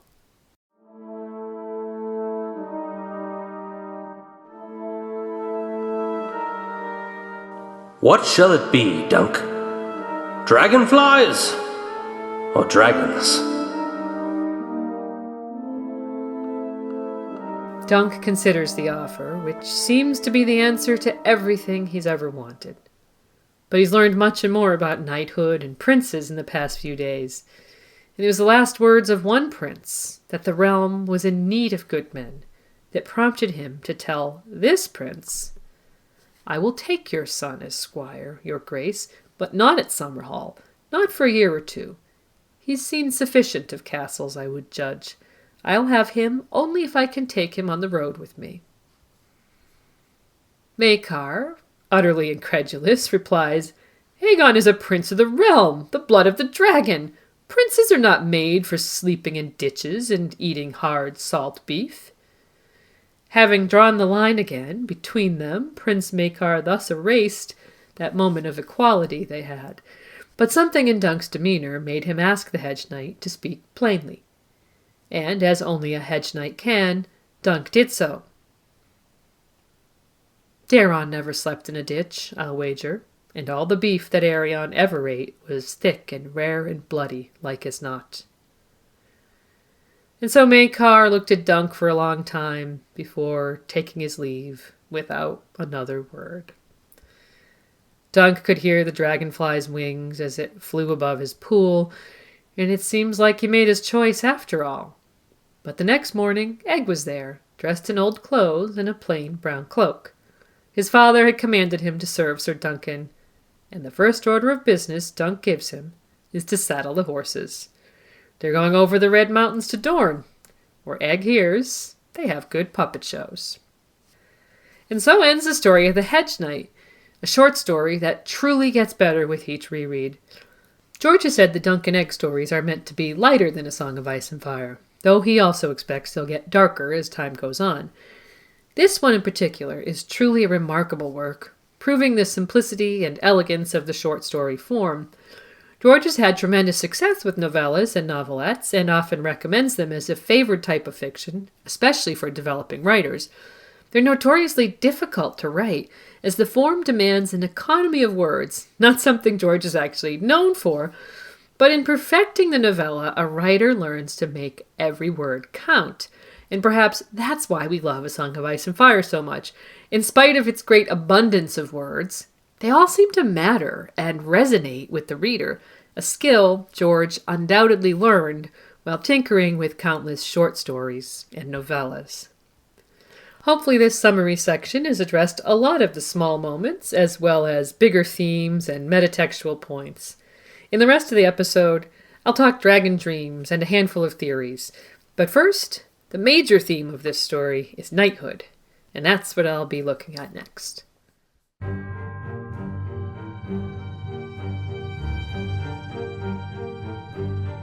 Dunk wheeled thunder and raced back and forth before the tears of pale, cold men. Despair made him shout, "Are there no true knights among you?" Only silence answered. Okay, so knighthood and the idea of a true knight is one of the major themes of the novella. Early on, Dunk identifies Sir Arlen as a true knight, and he strives to uphold the code of knighthood throughout, from teaching Egg the duties of a squire to defending Tansel, the action that leads to the major conflict of the story. So let's look at Sir Arlen and his view of hedge knights, who, in his opinion, must abide by a code of knighthood specifically designed to set them apart from sellswords, because their knighthood is hard-won, and lacking masters or land, in most cases, it's really all they have. There is, however, an upside to being a masterless knight and having the freedom to follow your own conscience and a sense of honor. And the men who follow the same code as Sir Arlen seem to zealously guard their honor, although we do see that not all hedge knights are created equal when Dunk mentions robber knights early on. Some hedge knights turn robber during lean winters. And when Brienne of Tarth encounters Sir Creighton Longbow and Sir Illiford the Penniless in the Riverlands a century later, she'd be extremely wary, thinking hedge knights had an unsavory reputation, and recalling the common saying, a hedge knight and a robber knight are two sides of the same sword. In spite of this, though, those two turned out to be reasonably honorable. Sir Creighton, in fact, would have much and more to say about true knights, that they must defend the gentler sex, that a true knight is the only shield the maiden needs, that a true knight swears by his sword, and that a sword is, quote, only as good as the man who wields it. That he's trying to discredit Brienne's abilities to defend herself only comes with the territory of her being a female warrior. But the lessons that Sir Arlen taught go right to the heart of ideals of chivalry and knighthood. A hedge knight is the truest kind of knight. Other knights serve the lords who keep them, or from whom they hold their lands, but we serve where we will, for men whose causes we believe in. Every knight swears to protect the weak and innocent, but we keep the vow best, I think. We certainly see ample evidence in the main series, as well as in this story, of anointed knights failing to keep that vow. From Aegon Targaryen and Sir Stephen Fossaway, who sold out his ideals for the promise of a lordship, to Sir Gregor Clegane, anointed by another Targaryen prince, whose betrayal of his vows was egregious and monstrous enough to inspire from his younger brother the most cynical evaluation of knighthood we see in the series. A knight's a sword with a horse. The rest, the vows and the sacred oils and the lady's favors, there are silk ribbons tied round the sword. Maybe the sword's prettier with ribbons hanging off it, but it will kill you just as dead. So Sandor Clegane sees war and killing as the main objectives of a knight, and on the one hand, he's being truthful, as only Sandor can be. But Barristan Selmy provides the best rejoinder to this opinion in A Dance with Dragons, telling his recruits in Meereen, "It is chivalry that makes a true knight, not a sword. Without honor, a knight is no more than a common killer. It is better to die with honor than to live without it." So chivalry, which seems to be synonymous with honor, is the key component to knighthood. And in that sense, Barristan and Sandor Clegane are actually in complete agreement, because the knights that Sandor knows do seem to exist without any chivalric values. The ideal of a true knight exists among those who place a high value on honor and honesty. Duncan the Tall is one such, and his descendant Brienne of Tarth is another. And so was Baelor Targaryen. Sir Arlen called Prince Baelor the soul of chivalry and judged other men's bravery by the standard of Baelor Breakspear. And it's clear that what Prince Baelor saw in Dunk was a reflection of that, since Sir Arlen would have modeled himself and his instruction upon those that he admired and valued. Dunk possessed honesty and a purity of purpose that translated into honor and chivalry, and clearly Prince Baelor observed and valued that quality. And we know some of the other qualities that would be highly valued in the chivalric code from looking at the knight's vows. In the Hedge Knight, we see Sir Lionel Baratheon knight Raymond Fossaway. The words accompany dubbing the new knight on his shoulders and begin like this. In the name of the warrior, I charge you to be brave. In the name of the father, I charge you to be just. In the name of the mother, I charge you to defend the young and innocent. In the name of the maid, I charge you to protect all women. And presumably the charges carry on for the crone and the smith, though perhaps the stranger is left out, since Westerosi practice often seems to be to ignore the stranger for fear of attracting its attention. But we can extrapolate that perhaps the crone would charge a knight to defend the aged, while the smith's charge would likely pertain to a knight's weaponry. And we do see Dunk and other knights placing a high value on keeping gear and weapons in good order. Dunk also valued hard work, acknowledging that he would have to earn his place among the assembled company at Ashford Meadows. His personal code also came with a laundry list of things a true knight must do, from caring for his horses to keeping himself clean. So we spent a lot of time talking about knights and knighthood when we did our knighthood series a few years ago, with analyses ranging from Brienne to Sandor and Jaime Lannister to Barristan Selmy. And we can learn a lot about knights from the internal point of view of men who are knights, like Jaime and Barristan, two men who don't necessarily see eye to eye on everything, but who do agree that men like Sir Arthur Dane and Gerald Hightower were of the highest order of knighthood. For example, Arthur Dane was known to have suspended his duel with the bandit the Smiling Knight to allow his opponent a chance to replace his sword, not something we'd ever see from someone like Gregor Clegane or even Aegon Targaryen, who struck Dunk down from behind and while he was weaponless. True knights are few and far between in A Song of Ice and Fire, and in true Martinian form, certain of those who qualify aren't even knights at all. I am no sir is a phrase we see uttered by both Brienne of Tarth and Sandor Clegane, while one would have to go pretty far to make a case that Sandor was upholding a knight's vows explicitly. His scorn for the institution, as it's embodied by men like his brother and Amory Lorch, ultimately leads him to a place where he's actually doing some of the things a true knight would do. Brienne, on the other hand, begins from a position of idolizing Galadon of Morn, the perfect knight, and in spite of being a woman, spends her days trying to live up to that ideal. And then there's Dunk, who we know wasn't an anointed knight, at least not at first, but who went a very long ways towards earning the sobriquet True Knight during the tourney at Ashford Meadows. Perhaps because he's so conscious of not having said the words, he works very hard to live up to the challenge of upholding a knight's vows. There's an interesting recurring theme where Dunk repeatedly calls himself a fool, and then the puppet Florian tells Jonquil all men are fools, all men are knights, where women are concerned. And as I mentioned earlier, I think this draws a line from Dunk the Fool to Dunk the Knight, and even offers a bit of clever foreshadowing of the knight protecting a woman and being a fool in the bargain. But the vast majority of knights that we see are neither fools, nor monsters, nor heroes, but something in between. Many hedge knights are likely just men struggling to survive, some of whom succeed and some of whom turn robber when times are hard. Other knights might not be knights by choice, but because they're trying to advance their position, like Steffan Fossaway, or maybe trying to live up to someone else's expectations, like Daeron Targaryen. Daeron never wanted to be a knight, and he wasn't a very good one by his own admission. One thing he did do extremely well, though, besides drink wine, was dream. And it's his dreams, and dragon dreams in general, that I'll be talking about next.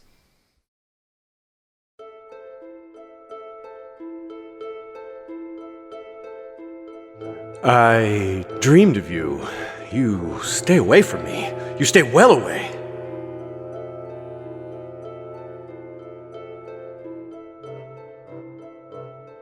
Dreams are a device that George uses frequently in lieu of vision or prophecy, perhaps because of their more ambiguous nature.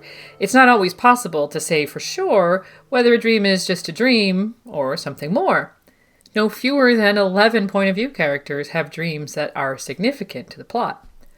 And while it's possible to subdivide dreams into those that are revelatory, either as windows into past events or into a possible future, one can also break them down even further into other categories. Fever dreams are one, warg dreams another, and a highly significant category at that. But of all the subsets of dreams that we see, dragon dreams are perhaps the most interesting. Dragon dreams seem to originate with Targaryens, the blood of the dragon, although we can't rule them out as something that was common to other Valyrians as well. In almost all the cases we see, they're prophetic, and in general, the dragons in the dreams personify actual Targaryens, whether the dreamer realizes it or not. Chronologically speaking, the first Targaryen we know of that had prophetic dreams was Daenys, the daughter of Lord Aenar Targaryen of Valyria, great-great-great-grandmother of Aegon the Conqueror. First mentioned in A Feast for Crows as the author of a book called Signs and Portents, Daenys foresaw the destruction of Valyria by fire, and following her prophetic dreams, her father moved the entire Targaryen clan, kin and dragons alike, to Dragonstone off the coast of Westeros. Thus the Targaryens and a very small group of other Valyrians survived the doom when it came, and Daenys the Dreamer became perhaps the best known of all prophetic dreamers.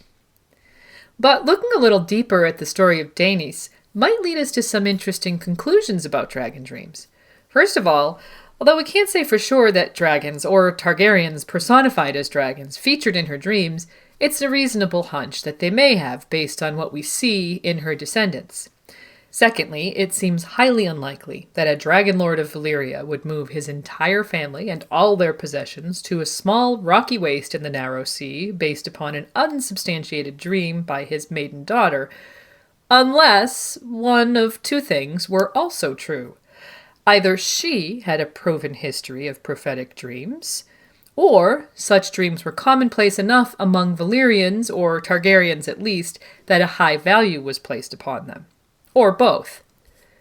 Barring one of those things being true, one has only to consider Cassandra in the story of the Iliad, and you see what Daenys' lot might have been. Cassandra was the daughter of the king and queen of Troy and was cursed to make prophecies that were true, but that no one would believe.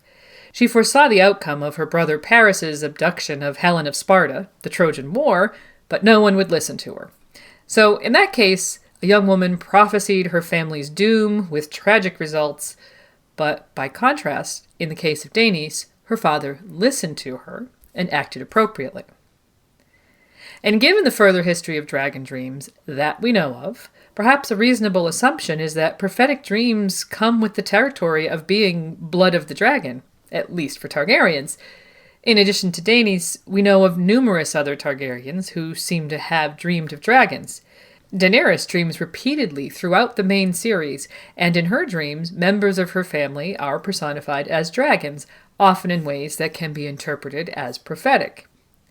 In the Hedge Knight, it's Daeron Targaryen who has dragon dreams. When he first sees Dunk at the inn, he tells him, "I dreamed of you. You stay away from me, do you hear? You stay well away." And later, when they meet again, after the trial by 7 has been set, he explains further, "I dreamed of you. My dreams are not like yours, Sir Duncan. Mine are true. They frighten me. You frighten me.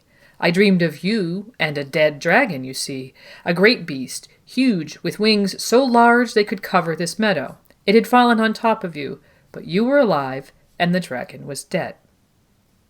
So Daeron at least realizes that dragons in dreams represent Targaryens, and his conviction that his dreams are true, with the emphasis on the plural, puts him squarely in the first of the options we gave for Daenys, although it supports the second as well. And while at first, at the inn, Dunk doesn't think much of Daeron's words, after their second meeting he seems to take them seriously, because when the trial is concluded, Dunk's first thought was one of concern for Daeron, that his dream might have come true. But the mistake that Daeron and Dunk both made was in assuming that the dragon in Daeron's dream was himself. It would, of course, turn out to be another dragon, Prince Baelor, who could aptly be compared with, quote, a great beast, huge, with wings so large they could cover this meadow. But Daeron wasn't the only one in his family dreaming of dragons. While it's not explicitly stated in the Hedge Knight or even elsewhere, it seems highly likely that it was dragon dreams that convinced Aegon that he was a dragon and would lead to his own death in the future when he drank wildfire in an attempt to wake the dragon within him. It would be nearly 100 years later when Egg and Daeron's brother Aemon would tell Samwell Tarly, "I see dragons in my dreams, Sam. I see their shadows on the snow, hear the crack of leathern wings, feel their hot breath. My brothers dreamed of dragons too, and the dreams killed them, every one." So we can interpret that Daeron's dreams drove him to drink, a process that was likely underway even in the days of the Hedge Knight, although he is said to have died of a pox that he, quote, caught from a whore, and that Aerion's dreams drove him mad. Aegon's death would be sadder, coming out of the tragedy at Summerhall, but it's said they were trying to hatch dragons there, and the strong implication is that dragon dreams played a role. We can also speculate that other Targaryens shown or reputed to be mad may have suffered from some kind of dragon dreaming that left them slightly unhinged, especially people like Aerys II, who thought to bring about his own apotheosis by wildfire, like his great-uncle Aerion, and Aerys' son Viserys, whose repeated use of the phrase "wake the dragon" and the incorporation of that phrase into his sister's dreams just might indicate that he experienced something similar. Then we have Targaryens who, like Daenys, may have had prophetic dreams that drove them, or their family, to make specific military or political decisions. It was apparently a dragon dream of Daemon II Blackfyre that led to the Second Blackfyre Rebellion in 211 AC. Duncan the Tall will have a starring role in Daemon's dreams as well, and will address the Second Blackfyre Rebellion and the dreams that led to it in more detail when we're covering the Mystery Knight. In brief, though, Daemon's dreams convinced a group of Blackfyre supporters to try their hand at another rebellion, and as in the case of Daenys the Dreamer, one has to assume that Targaryen dreams must be fairly common or well known to have the power to convince people to take such drastic actions. And so while it's never explicitly stated, we might even start to wonder, or theorize, as fans do, whether notable Targaryens like Aegon the Conqueror or Prince Rhaegar may have also had some kind of prophetic dreams.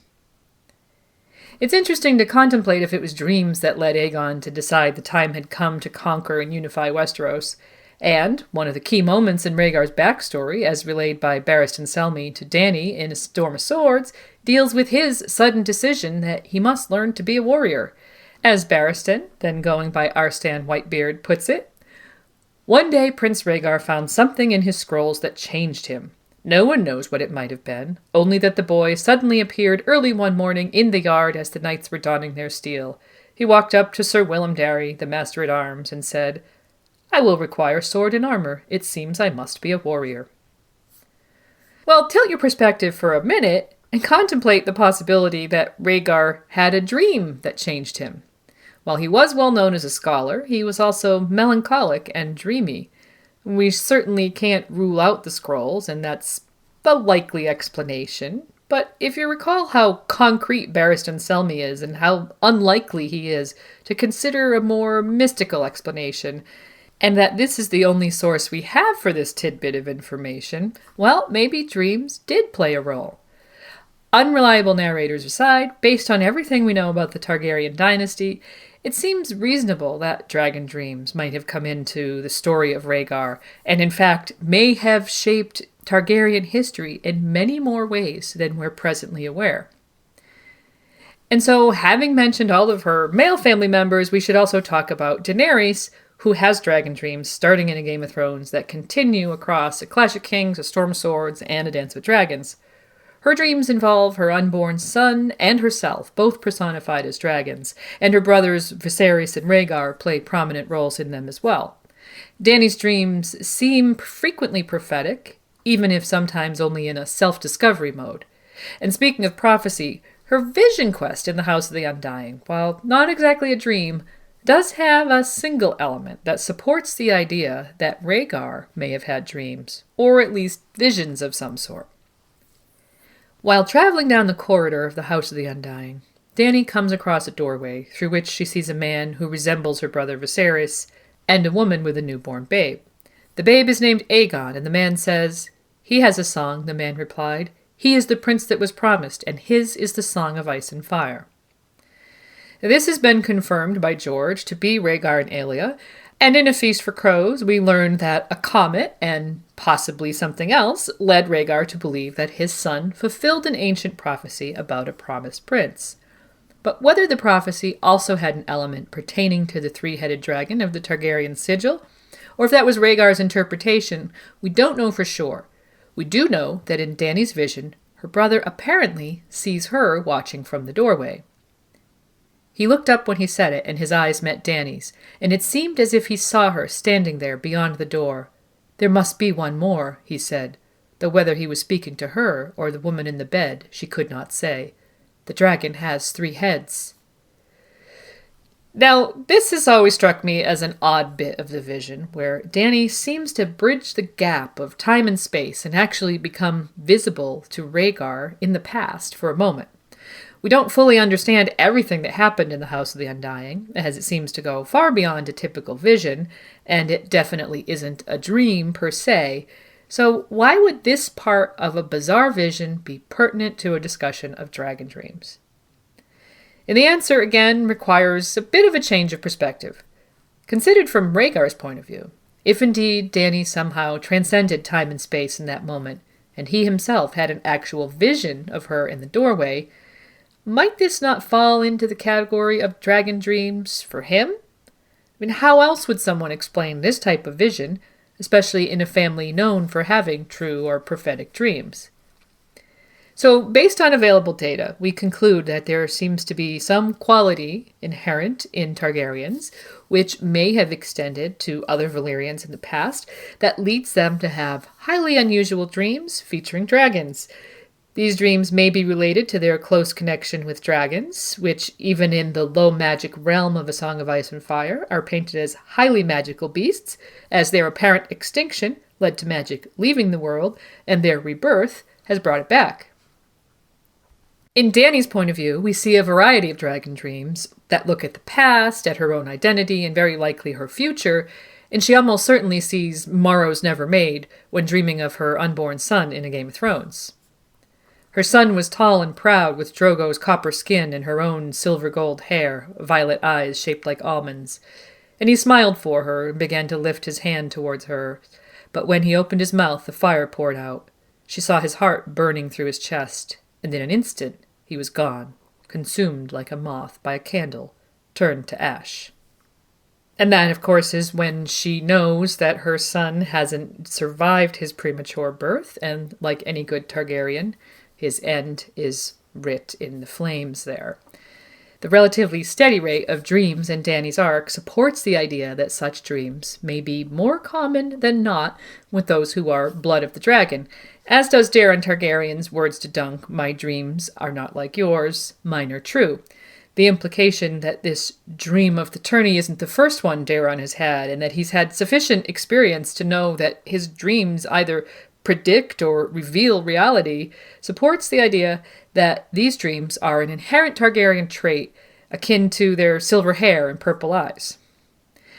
And I want to point out that Blood of the Dragon doesn't have to be an actual Targaryen in name, since we see Daemon II Blackfyre confirmed having dragon dreams, and then there's Shireen Baratheon. The great-granddaughter of Egg's daughter Rhaelle, Shireen describes a dream in A Clash of Kings that sounds like a dragon dream. "I had bad dreams about the dragons. They were coming to eat me." And while she could be the victim of an overactive imagination, growing up there on Dragonstone, where her ancestor, Rhaenyra, was devoured by her own dragon, given speculation about her fate, there's a strong possibility that this is a prophetic dragon dream, with the dragons personifying fire in this case. Finally, the fact that the reality the dreams reveals isn't always exactly as it's interpreted by the dreamer is more of a commentary on the tricky nature of interpreting prophecy than on the quality of dragon dreams as a predictor. Prophecy is notoriously tricky, and it was after Sam related the words of Maester Aemon about dragon dreams and prophecy to Archmaester Marwyn that we first heard the words of Gorgon of Old Gis about prophecy. Like a treacherous woman, she'll bite your prick off every time. It's true that of all the dreamers we've looked at, most of them seem to have run into some issue of interpretation. In fact, the dragon dreams that seem to be interpreted most successfully so far belong to Daenerys the Dreamer, which makes her a fairly appropriate bookend to Daenerys in A Song of Ice and Fire. And perhaps being female is the key to avoiding what Gorgon found to be the pitfall of prophetic interpretation. We'll have to wait and see on that. One thing that does seem very clear is that dragon dreams, of all types of prophetic dreams we see, are quite accurate in retrospect, and due to their prominence in the Targaryen family backstory, seem poised to play a major role in the plot going forward. From a metatextual standpoint, the fact that George incorporated them into Dany's arc beginning in A Game of Thrones, and then added dragon dreams to the Hedge Knight as a key plot point, reveals that he intended this role for them from very early on, and that it was one of the more important backstory elements for him to include as he began expanding his world. On that note, I'm sure we haven't had the last word on dragon dreams by any means. Not even in this episode, since dragon dreams just might come up again in the final segment, where I'll have a rundown of some of the fan theories inspired by the Hedge Knight.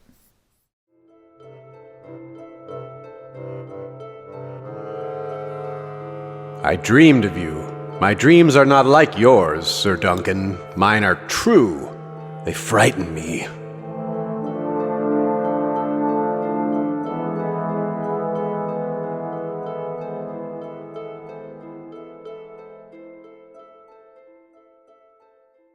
So, there have been a number of fan theories inspired by the stories of Dunk and Egg, not the least of which is that Brienne of Tarth is Dunk's descendant in the main series, a long-time theory which has since been confirmed, and which I'll go over the main points of here.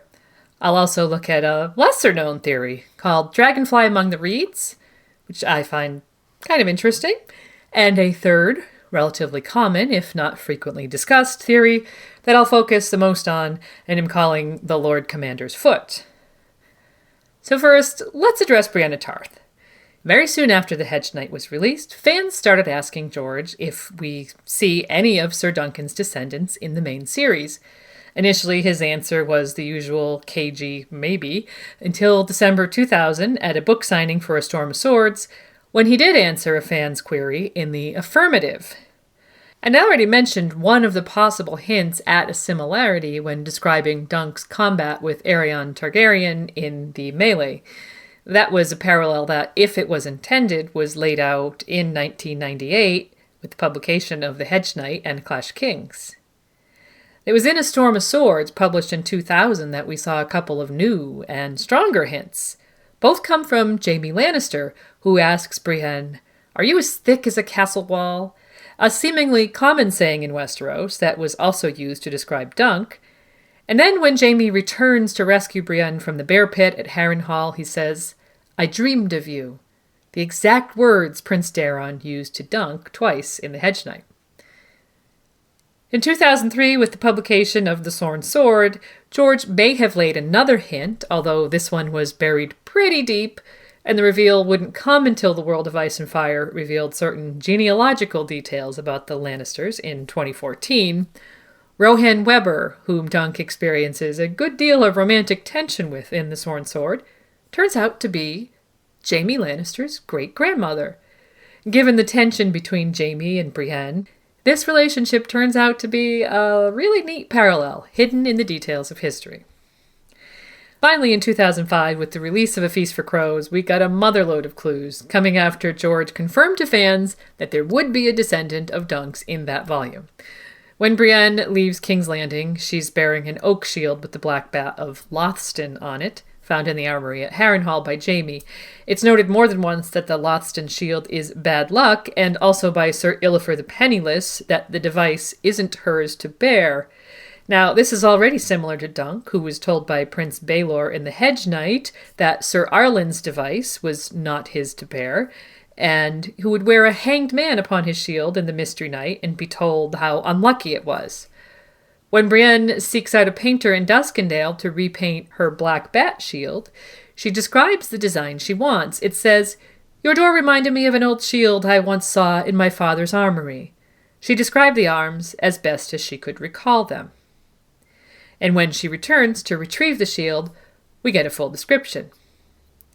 It was more a picture than a proper coat of arms, and the sight of it took her back through the long years to the cool dark of her father's armory.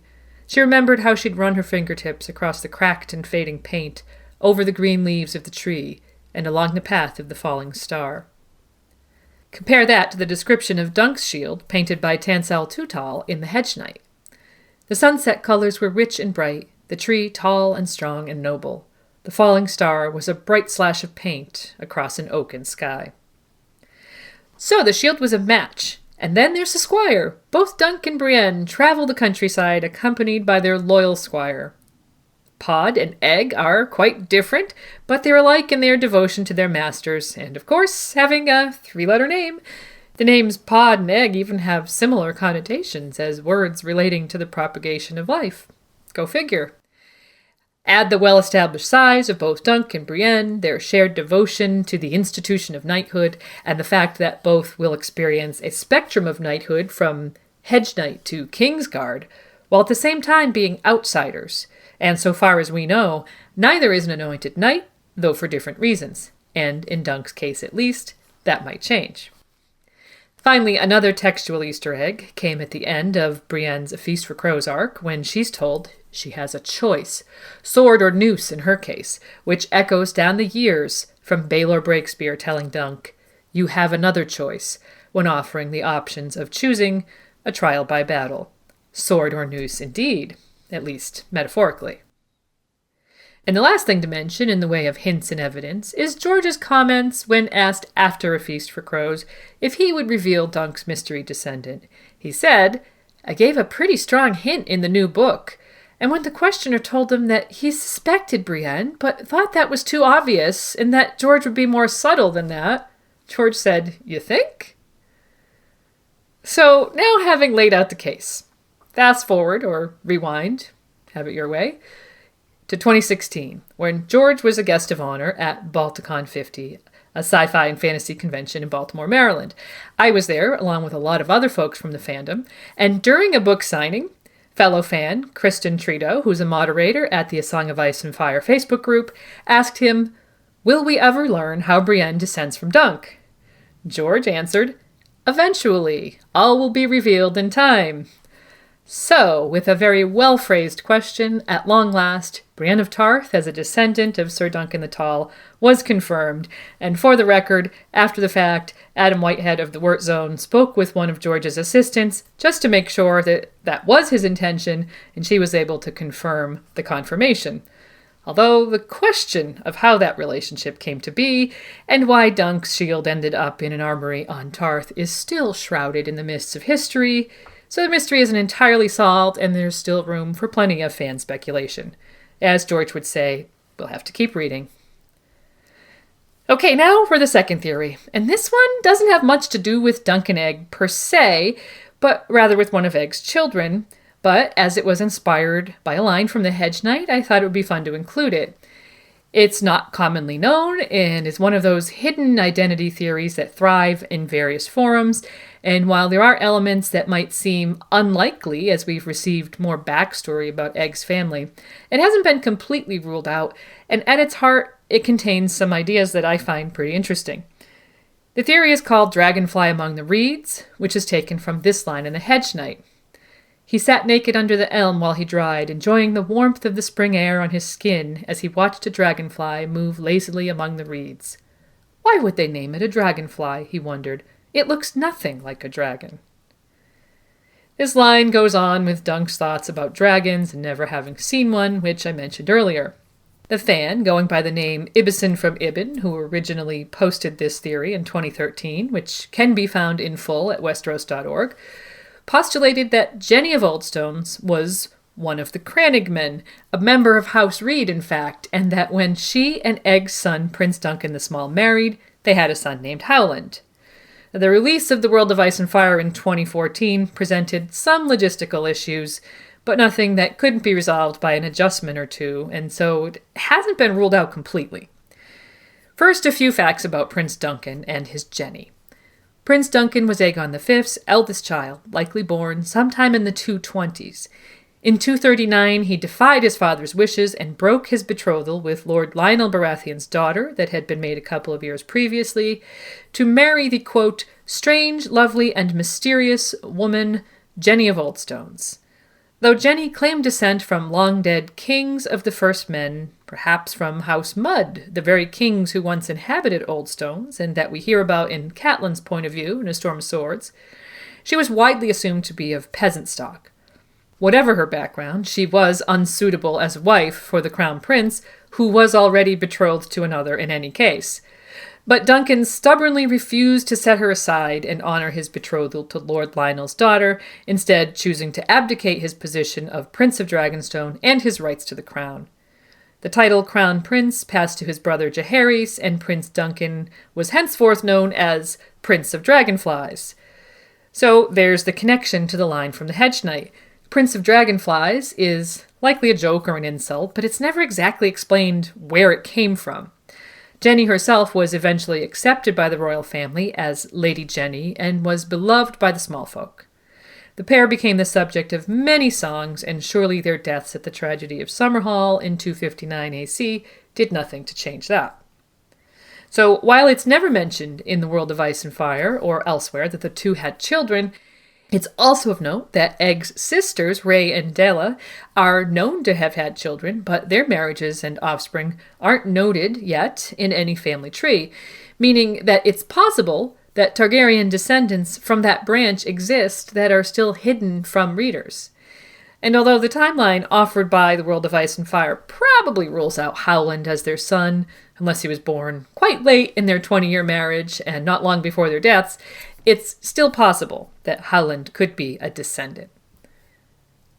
Jenny herself wouldn't even have to be a member of House Reed, but as a Crannog woman married to a Targaryen prince, could have had daughters that would be considered suitable to wed a Reed, making Howland possibly a grandson of Duncan and Jenny.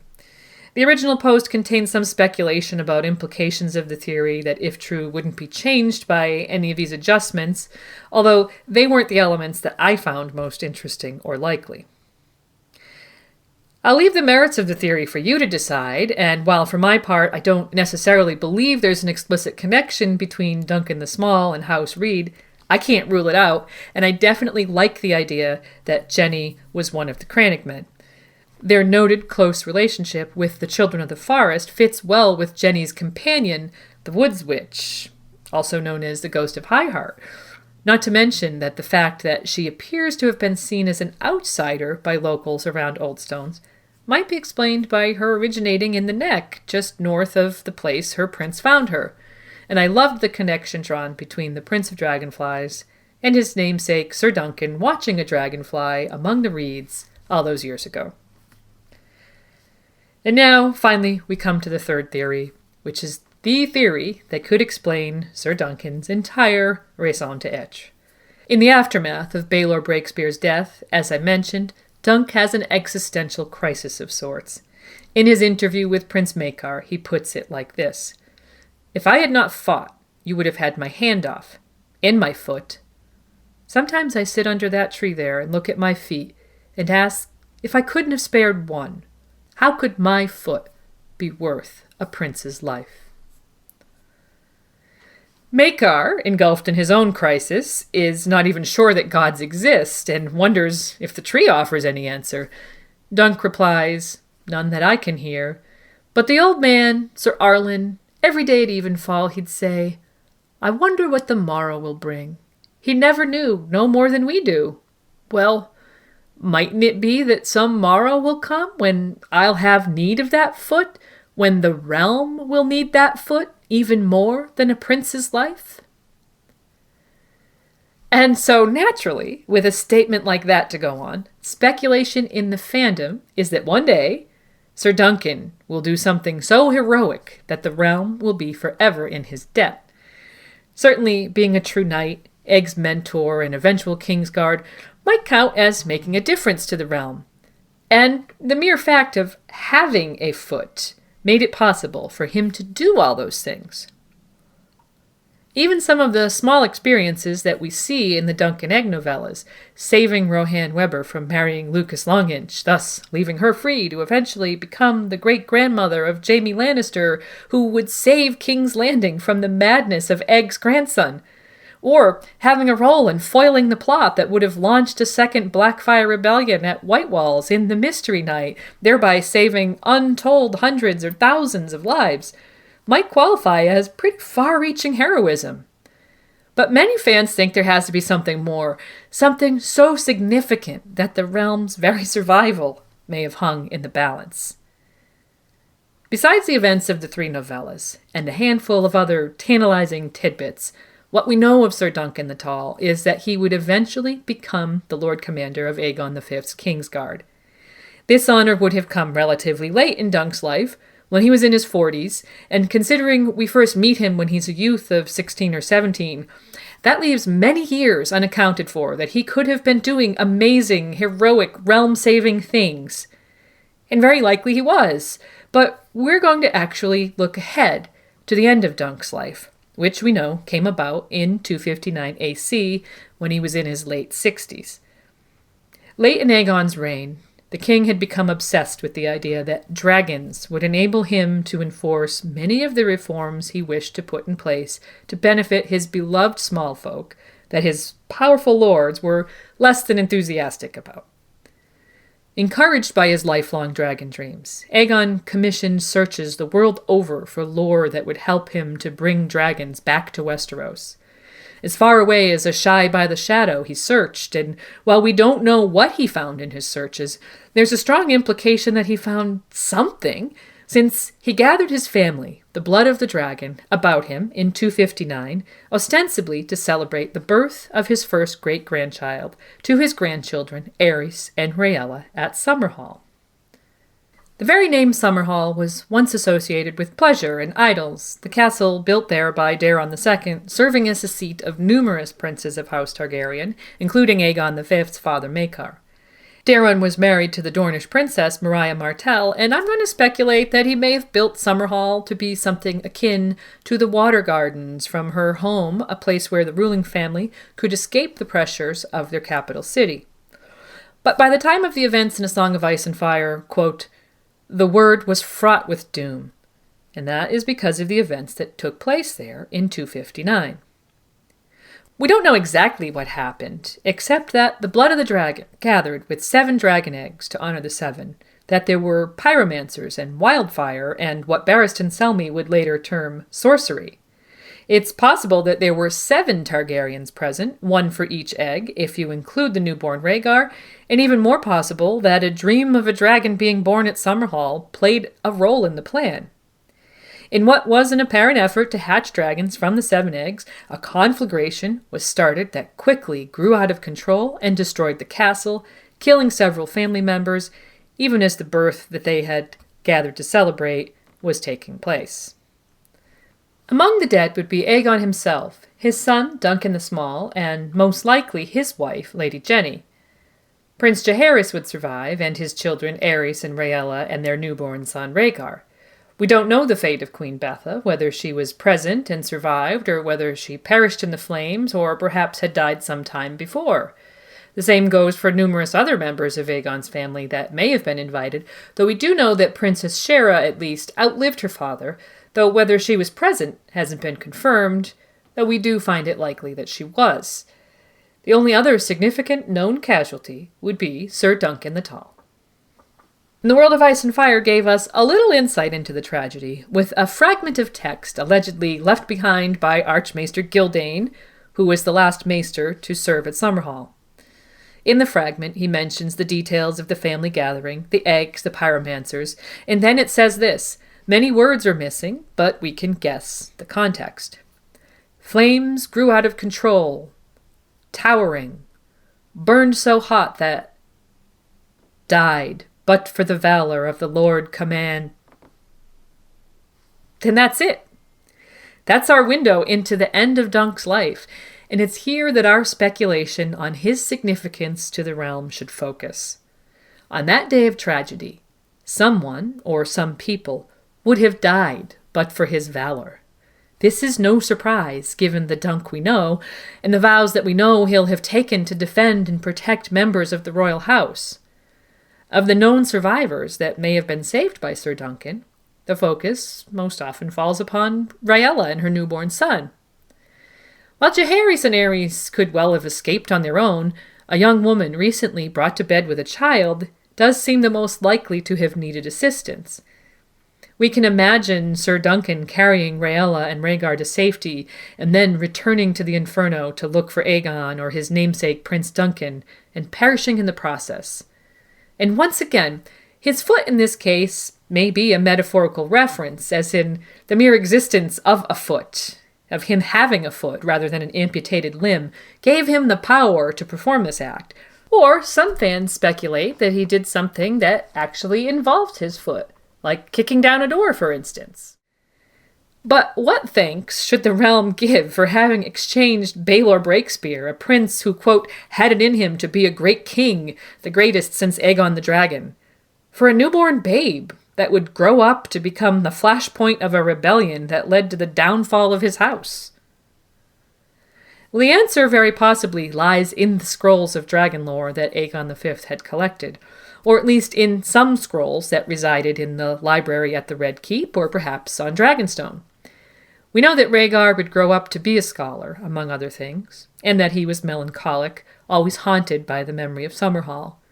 Growing up knowing that the brave Sir Duncan had died saving him, or perhaps had saved him first before going into the fire to save others, and thus losing his life, would go a long way towards explaining his melancholy. And so would having some mystical knowledge that there was a destiny upon him that had led to him being singled out as worthy of saving. The Woods Witch who came to court with Lady Jenny had apparently prophesied that a promised prince would be born of the line of Rhaella and Aerys, which had led to their marriage in the first place. If Jaehaerys and Aegon believed in this prophetic statement, Rhaegar and Rhaella's survival at Summerhall would have been paramount. But the knowledge of this prince didn't just come from the Woods Witch. The promised prince figured in a prophecy that seems to be more or less widely known, at least among those educated in such things. King Aerys I had read about the return of the dragons in a prophecy, possibly connected to the promised prince, and Melisandre of Asshai speaks of the prince who was promised, who must stand against the great other, interchangeably with Azor Ahai. Maester Aemon, who communicated with his great-great-nephew Rhaegar about the prophecy, gives Sam Tarly a basic primer to it on Bravos. It was a prince that was promised. Rhaegar, I thought. The smoke was from the fire that devoured Summerhall on the day of his birth, and the salt from the tears shed for those who died. He shared my belief when he was young, but later he became persuaded that it was his own son who fulfilled the prophecy, for a comet had been seen above King's Landing on the night Aegon was conceived, and Rhaegar was certain the bleeding star had to be a comet. So a prince, born amidst salt and smoke, under the sign of a bleeding star, has been prophesied to save Westeros by standing against the other. Melisandre will think it's Stannis, the grandson of Egg's daughter Rhaelle, while Rhaegar, Stannis' cousin, will think it's himself, until he revises his opinion to it being his son. Aemon was arriving at the conclusion that it was Daenerys in that passage, saying, "The dragons prove it," after he realized that she had succeeded in hatching 3 dragons, indicating that there is a likely connection between the prophecy Aerys I had read about dragons returning and the prophesied prince. And while there isn't 100% agreement among fans, it seems to me that the most likely explanation was Rhaegar's own interpretation. Remembering Melisandre's thought, "I pray for a glimpse of Azor Ahai, and R'hllor shows me only snow." It seems pretty clear that Rhaegar's son, not Aegon, as he thought at first when writing to his kinsman Maester Aemon, but Jon Snow, his son with Lyanna Stark, is the prince that was promised, / Azor Ahai, who will stand against the other when they come to Westeros. And so, in saving baby Rhaegar from the Inferno at Summerhall, Sir Duncan the Tall may have safeguarded the future of Westeros, ensuring that the day would come when the realm would be thankful for his foot and would find that Baelor Breakspear's life may not have been too high a price to pay after all. And that's the possibly true story of how Sir Duncan the Tall, Lord Commander of the King's Guard, saved Westeros from eternal darkness with a selfless act of heroism that wouldn't have been possible but for another selfless act by the greatest knight of his own day, Prince Baelor Targaryen, all as described for us in the story of the Hedge Knight. Sounds like a pretty nifty way to tie it all together in the end. Let us know what you think.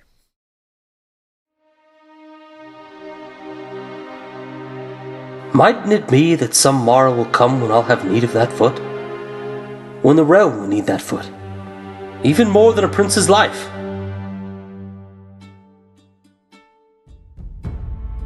Thanks so much for joining us today. We hope you enjoyed this episode all about the Hedge Knight. And I'll be back soon with more new content for you. There are some exciting collaborations planned in our future, and I'll be continuing the journey through the Duncan Egg novellas as well. And now, as usual, it's time for us to give credit where credit is due. Thanks to George R.R. Martin for Duncan Egg, and to Kevin MacLeod for allowing us to use his music in our production. And as usual, we'll end today with thanks to our patrons from the Valyrian Steel and Castle Steel levels. If you enjoy the podcast, consider being a patron, and you could be hearing your name here too. Heartfelt thanks to Jill, Lady Silverwing, Peppernicks, Dean, Aileen, Josh, Casey, Eliana Targaryen, Sasha, Alexis, Chris K, Marge of the Mage, Jessica, June, John H, Lady of the Frostfangs, William James, Sir Bobby the Knight, thrower of the Valyrian Steel Chair, Maltude, Christian, Yorlen, Lady Steelwind, Sharon of Littlefield, J.M., the Madmaester of Castle Black, Oxheart, Boss, Aerodo, Marcel, Joseph of House Rulo, Lord Sosa and his faithful canine companion Theoden, Blythe Spirit, and Lady Direliz of Castle Naki, the Alpha Patron. And thanks as well to Ash Marie, Painkiller Jane, Hare Krishna, Dutch Defender of the Berm, The Red Woman, Brian, Lizzie, Phil, Lenny, Clay, Monero Geek TV, Patrick, Scott, Tammy, Goldie Juke, Clarissa, Lady Storch, Ezra, Rachel, Joseph, Kevin, Danielle, Dennis, The Orange Man, Emma, Judson, Lauren, Crimson Kate, Emily of the Eyrie, Terry, Melissa, Maria, Ryan, Stephen, Matthew, Derek, Sir Kyle Dane, Wielder of Sundown, Axe of the Afternoon, and Lord Brandon Brewer of Castle Blackroon, Sworn Alesmith to House Stark, Grand Master of the Zithomancers Guild, and Keeper of the Buzz. As always, let us know if I've pronounced any of your names wrong, if you have a nickname you'd prefer to use, or if you feel we've left anything out. Visit RadioWesteros.com for quick access to all our podcasts. You can also find a link to our Patreon campaign, donate via PayPal, and comment on our content there. Or find us on YouTube and Spotify, and of course you can connect with us via Twitter, Facebook, Google+, or Tumblr. Thanks again for joining us. We'll see you soon with a new episode. Bye for now.